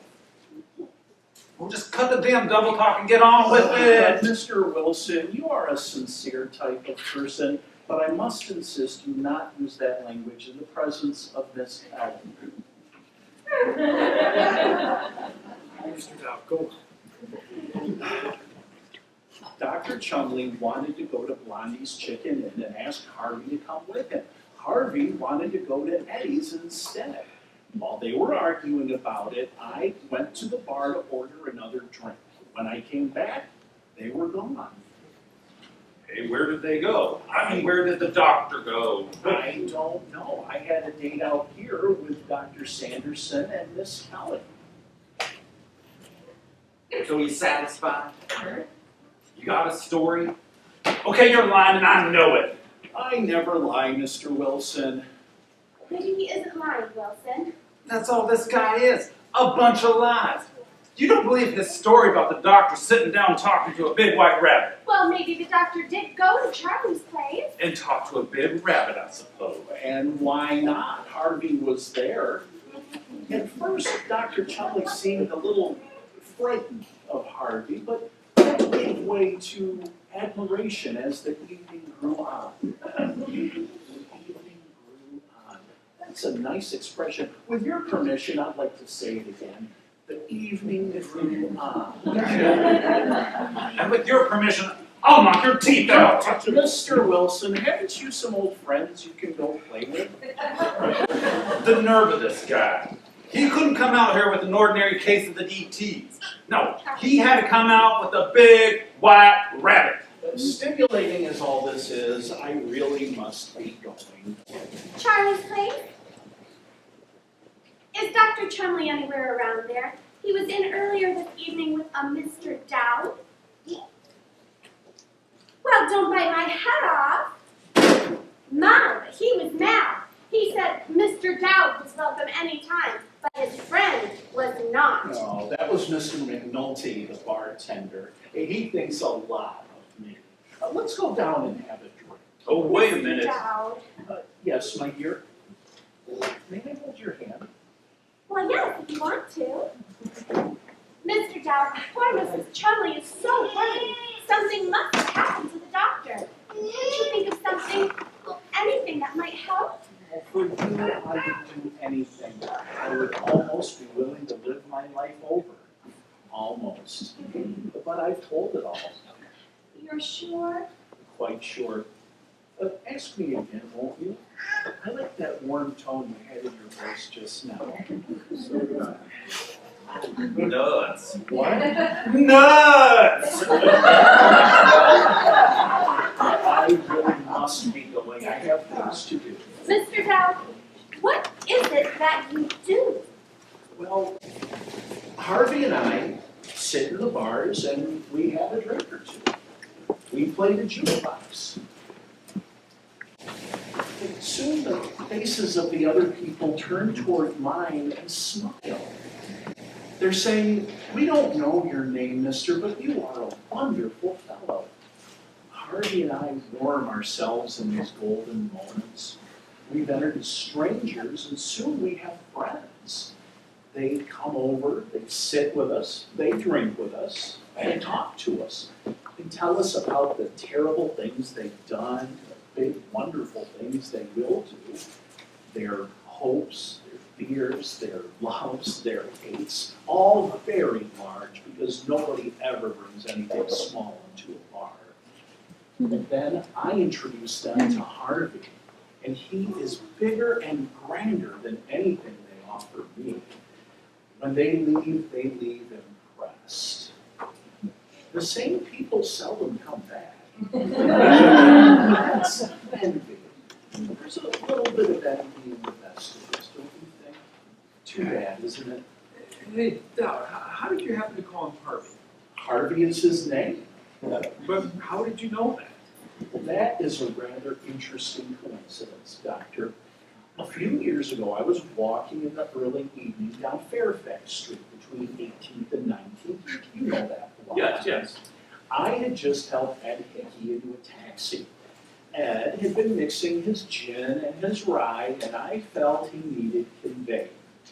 Well, anyway, I was walking down the street when from behind I heard a voice say, "Good evening, Mr. Dowd." And I turned, and there, leaning against a lamppost, was a great white rabbit. Well, I thought nothing of that, because when you've lived in a town as long as I've lived in this one, you get used to the fact that everybody knows your name. Naturally, I went over to talk to him, and he said, "I may be mistaken, but Ed Hickey seems to be a little spiffed." Well, of course, he was not mistaken. I think the world and all of that, but he was spiffed. Anyway, we talked for a little while, and finally I said, "You have the advantage of me. You know my name, but I don't know yours." And he said, "Well, what name do you like?" I didn't even have to think about that for a minute. Harvey has always been my favorite name.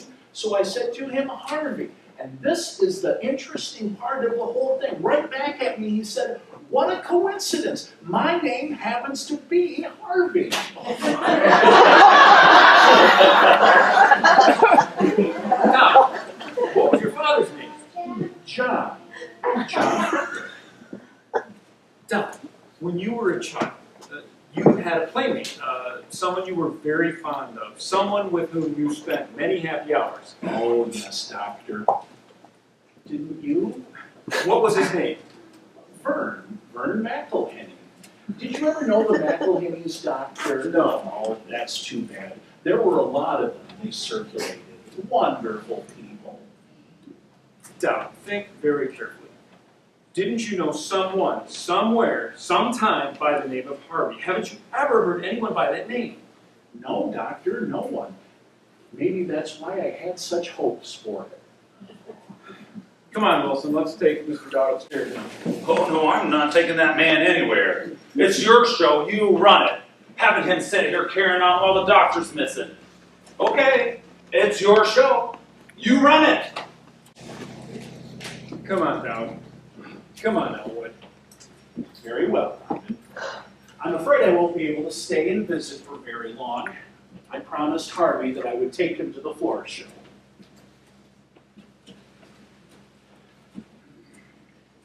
Oh, boy.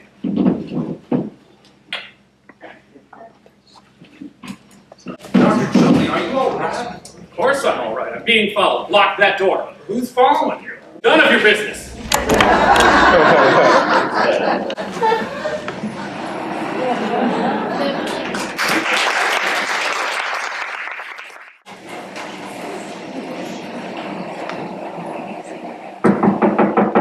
Wilson! Wilson! How'd you get out there, Doctor? Weren't you just in there? I climbed out through my window. Get that man Dowd out of here. Yes, Doctor. Wilson, don't leave. No, Doctor. Duffy, on the telephone. Dumpy, get that man down his clothes and get him down here right away. Wilson, don't leave me. Just a minute.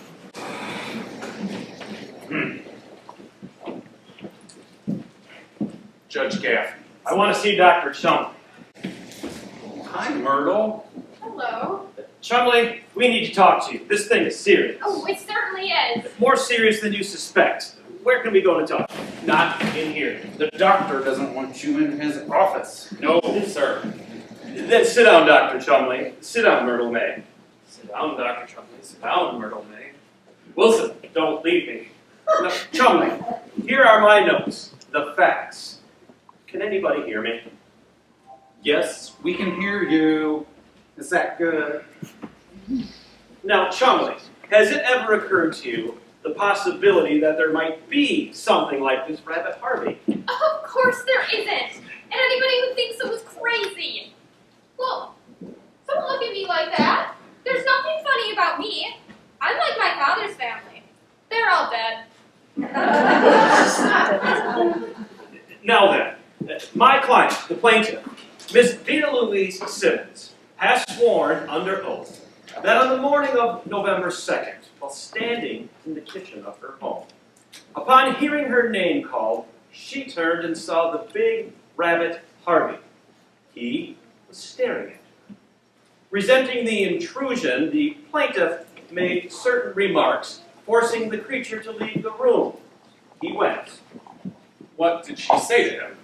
She was emphatic. The remarks are not important. I need to know how she got him out of her sanitarium. I need her home. I hate to have you tell him, Judge. It isn't a bit like Mother. Stalin, let's have it. She looked him in the eye and exclaimed in the heat of anger, "To hell with you!" To hell with you! He left. He left. But that is not the point. The point is this perjury, or is this something we can cope with? I ask your opinion. Oh, Ruthie, I've been looking all over for you. Dr. Sanderson, please disregard what I've said this afternoon. I want you as part of my staff. You are a fine and astute young man. Oh, Madeline, did you hear? Oh, baby. We'll see you later. You just got to keep Uncle Elwood out here, Doctor. No, I need the sanitarium back the way it was before this man came here this afternoon. I know what you mean. You do? Well, it certainly gets on anyone's nerves the way that Uncle Elwood knows what's going to happen before it happens. This morning, for instance, he told us that Mrs. McElhenney's Aunt Rose would drop in on her unexpectedly from Cleveland. And did she? Did she what? Did Aunt Rose drop in unexpectedly as he said it would? Oh, yes. These things always happen the way that Uncle Elwood says they will. But what do we care about the McElhenneys?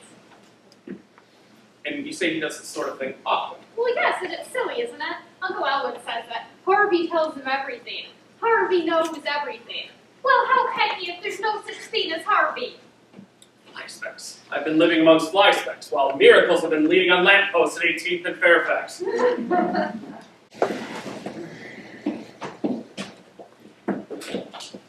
Good. Nobody here but people. You promised you wouldn't come out here. Well, good evening. No, Myrtle May, I brought Elwood his bathrobe. Well, what are you doing all just standing around here? I thought you'd be committing him. Go ahead and seat here, Myrtle. I will not have a seat there.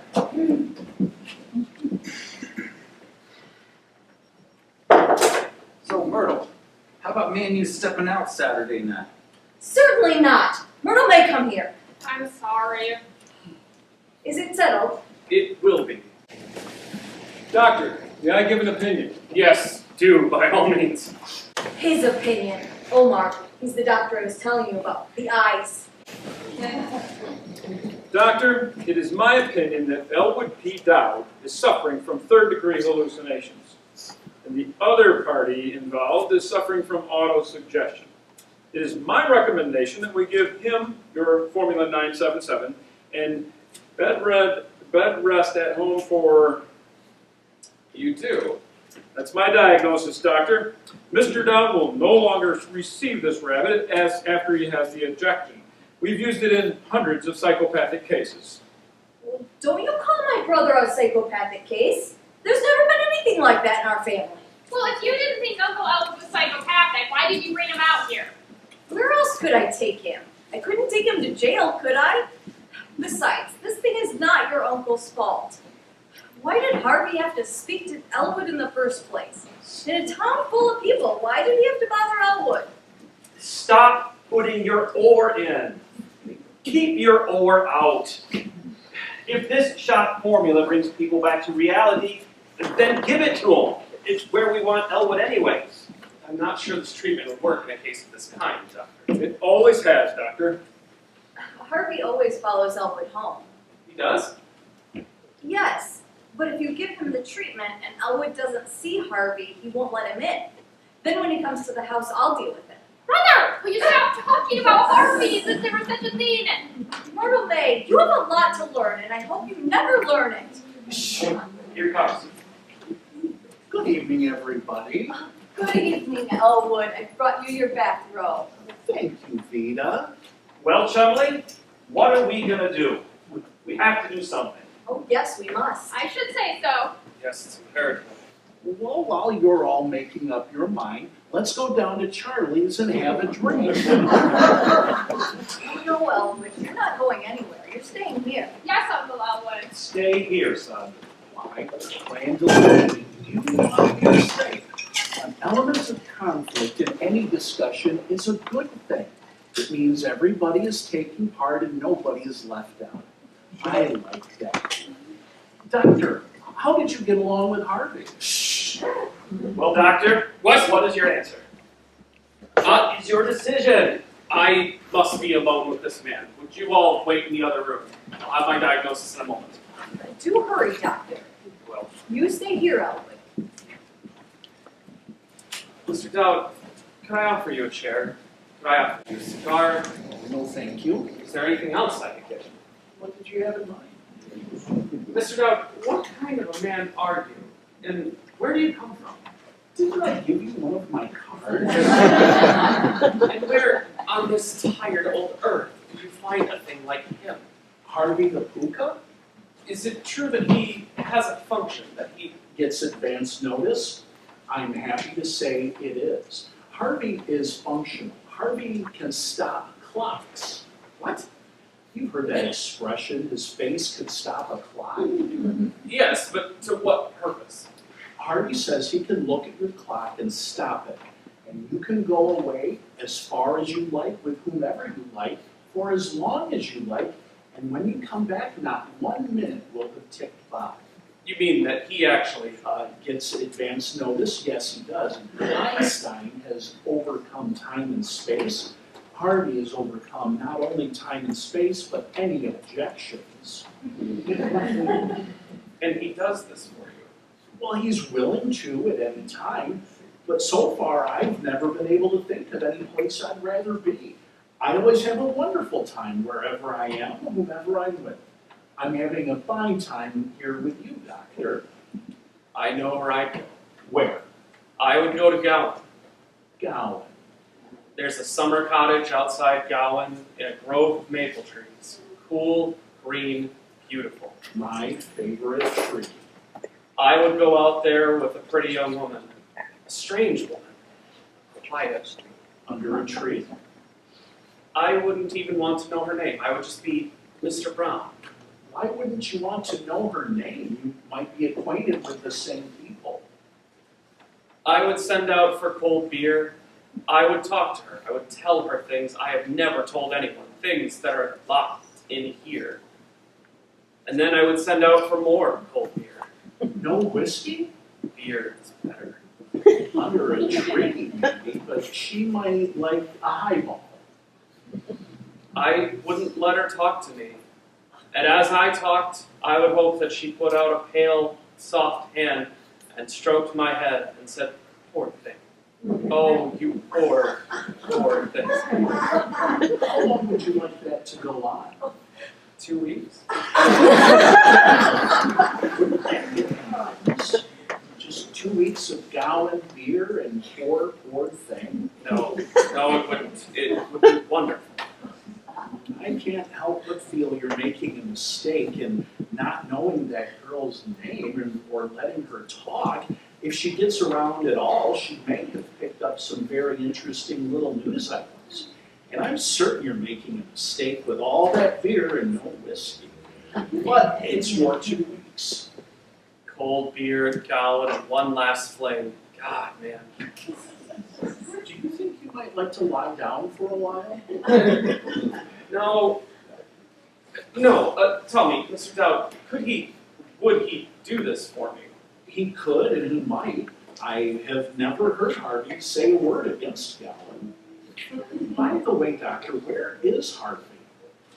Why? Isn't he with you? Well, the last time I saw him, he was with you. Ah, Oh, he's probably waiting for me down at Charlie's place. that's it. He's down at Charlie's. Excuse me. Oh, Mr. Dowd, not in there. Well, I couldn't leave without saying goodnight to my friend Dr. Sanderson. Mr. Dowd, Dr. Sanderson is not your friend. I am your friend. None of these people are your friends. Thank you, Doctor, and I am your friend. And this sister of yours is at the bottom of this conspiracy to have you committed here. She came out here with commitment papers and your safety deposit box and power of attorney. She wants me to have you put in here. My sister did all that in one afternoon. Vita is certainly a whirlwind. God, man, haven't you any righteous indignation? Dr. Chumley, my mother used to say to me, in this world, Elwood, she always called me Elwood, she'd say, in this world, Elwood, you must be oh so smart or oh so pleasant. For years, I was smart. I recommend pleasant. You may quote. But even so, if you want, I will protect you if you wanted me to commit her. I've always wanted Vita to have everything she wants, but I wouldn't want her to stay out here unless she liked it out here. Not that you don't have a nice place out here, but I think Vita would be happier at home with me and Harvey and Myrtle May. Miss Kelly, diviner grace has never brightened this enchanting face. Oh, it's fidelity. My dear, you will never look lovelier. Well, I'll never be happier, Mr. Dowd. I just know it.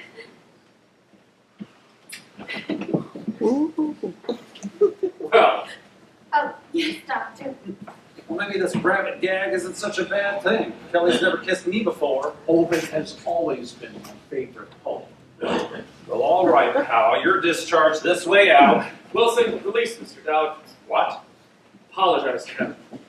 Apologize to him? The guy with the ring? Apologize to Mr. Dowd. Apologize. Apologize. This here is the door. If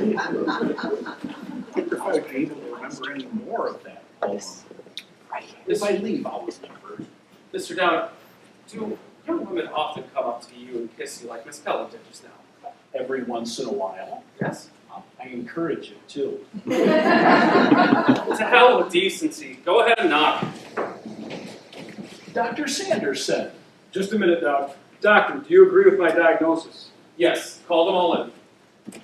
Miss Simmons, Judge Gaffney, won't you come in, please? Is it settled? Will she? I find I concur with Dr. Sanderson. Thank you, Doctor. Oh, that's wonderful. What a relief. Good boy. Well, let's celebrate. I have some new bars written down in this book here. This injection causes a violent reaction. I could give it to him without his consent. Would he give it?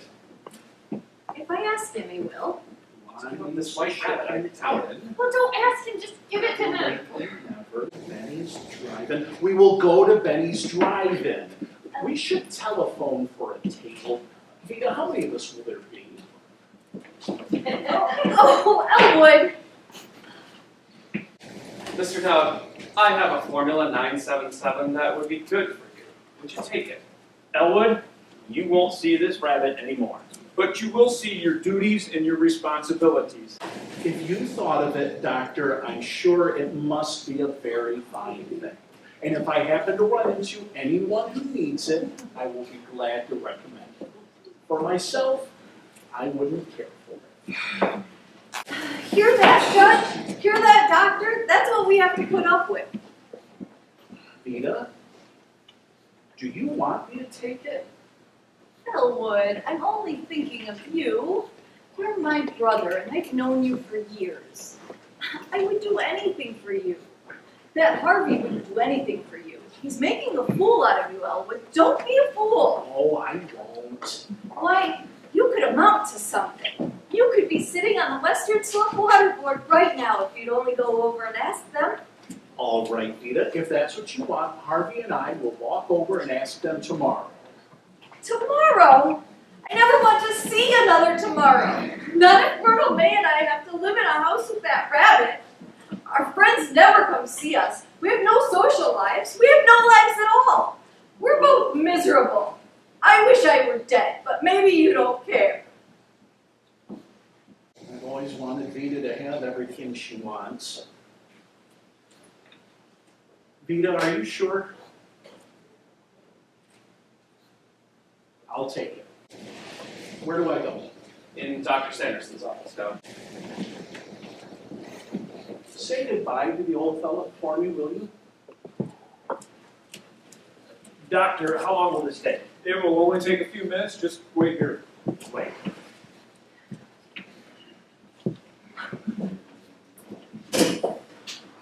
Dr. Sanderson said it would only be a few minutes. Oh, Mother, don't fidget. Well, how can I help it? Oh, how stunning! Mother, can you see me in a house coat of this material? Oh, yes, dear, but let me get a good night's sleep first. Come in. What do you want? I'm looking for a short little... Oh, there you are, lady. Hey, you jumped out of the cab without paying me. Oh, yes, I forgot. How much is it? All the way from town, $2.75. $2.75? Well, that's strange. I could have sworn I brought my coin purse. Myrtle, do you have any money? No, I spent the money Uncle Elwood gave me on my new hairdo for the party. Judge Gaffney, do you have $2.75 I could give this man? Sorry, nothing but a check. We don't take checks. I know. Dr. Chumley, do you have $2.75 I could borrow to pay this cab driver? I haven't got my wallet, but we need to get on with this injection. Sorry.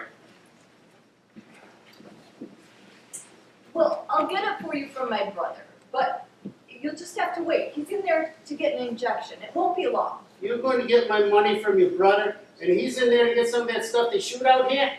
Yes, but it'll only be a few minutes. Lady, I want my money now.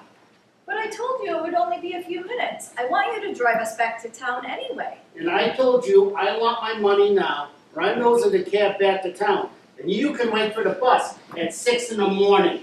Well, of all the pig-headed, stubborn things. I should say so. What's the matter with you? None of that $2.75 won't fix. You heard me. Take it or leave it.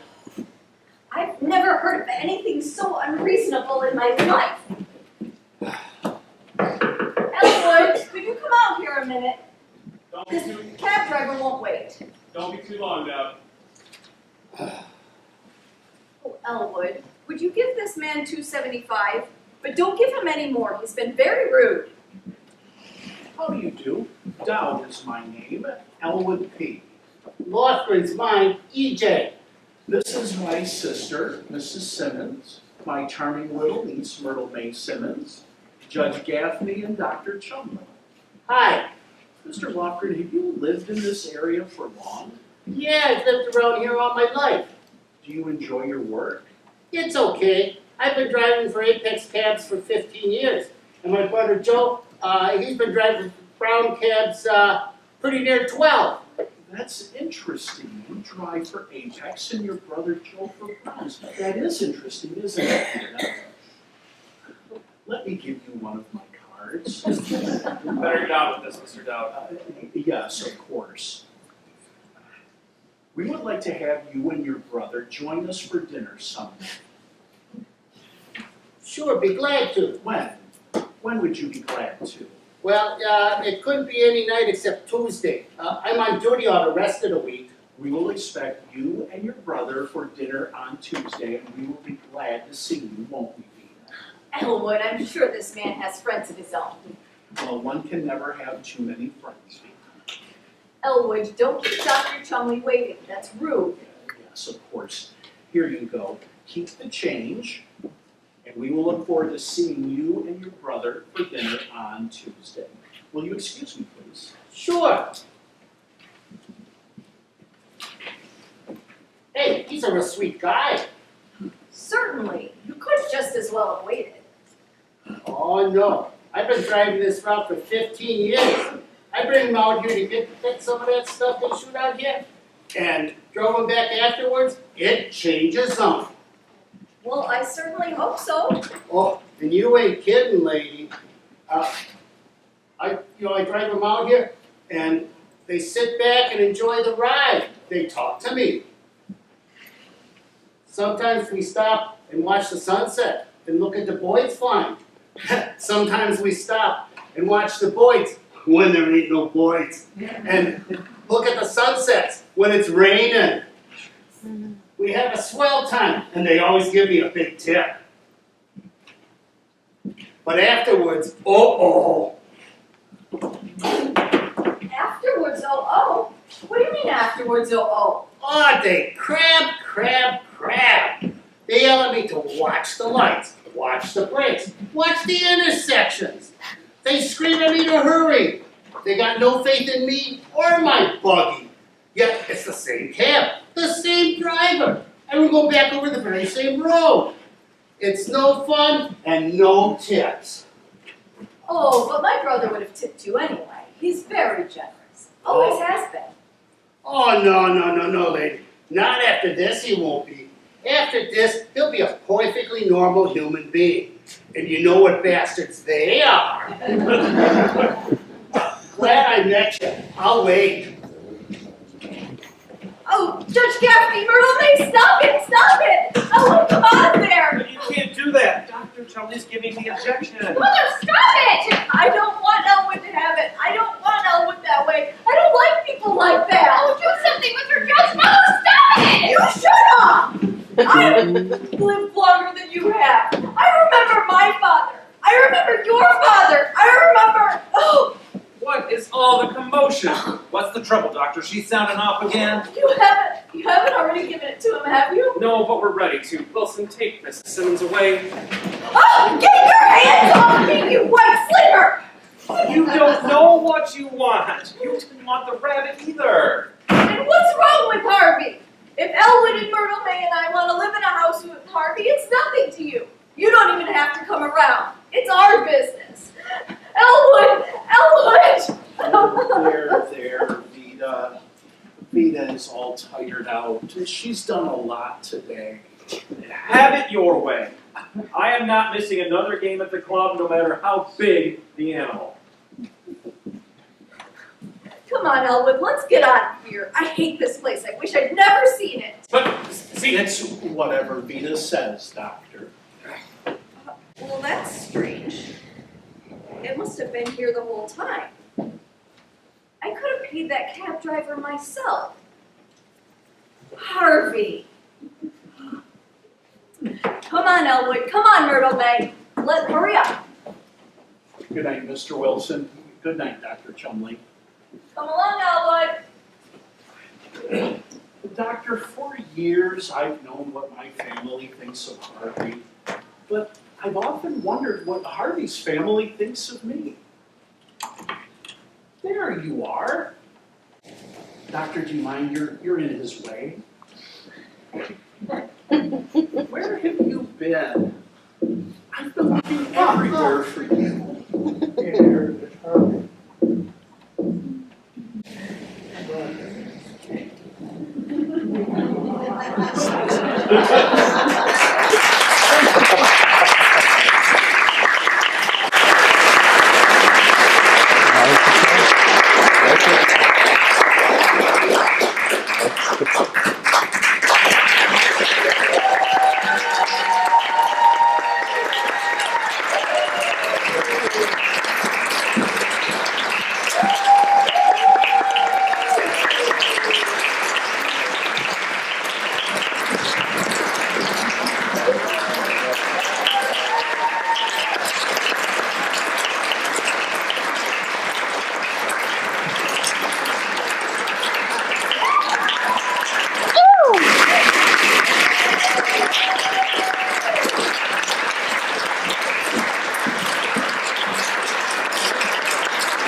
Oh,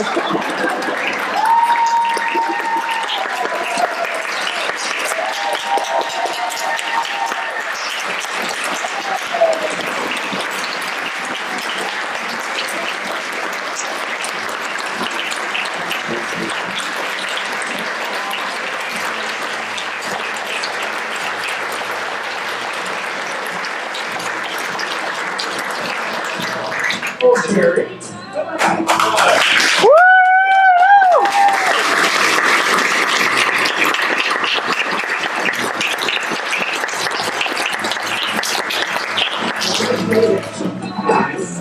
Over the last year and a half, with everything that's been going on with COVID, you have not for 1 second lost your focus on the show.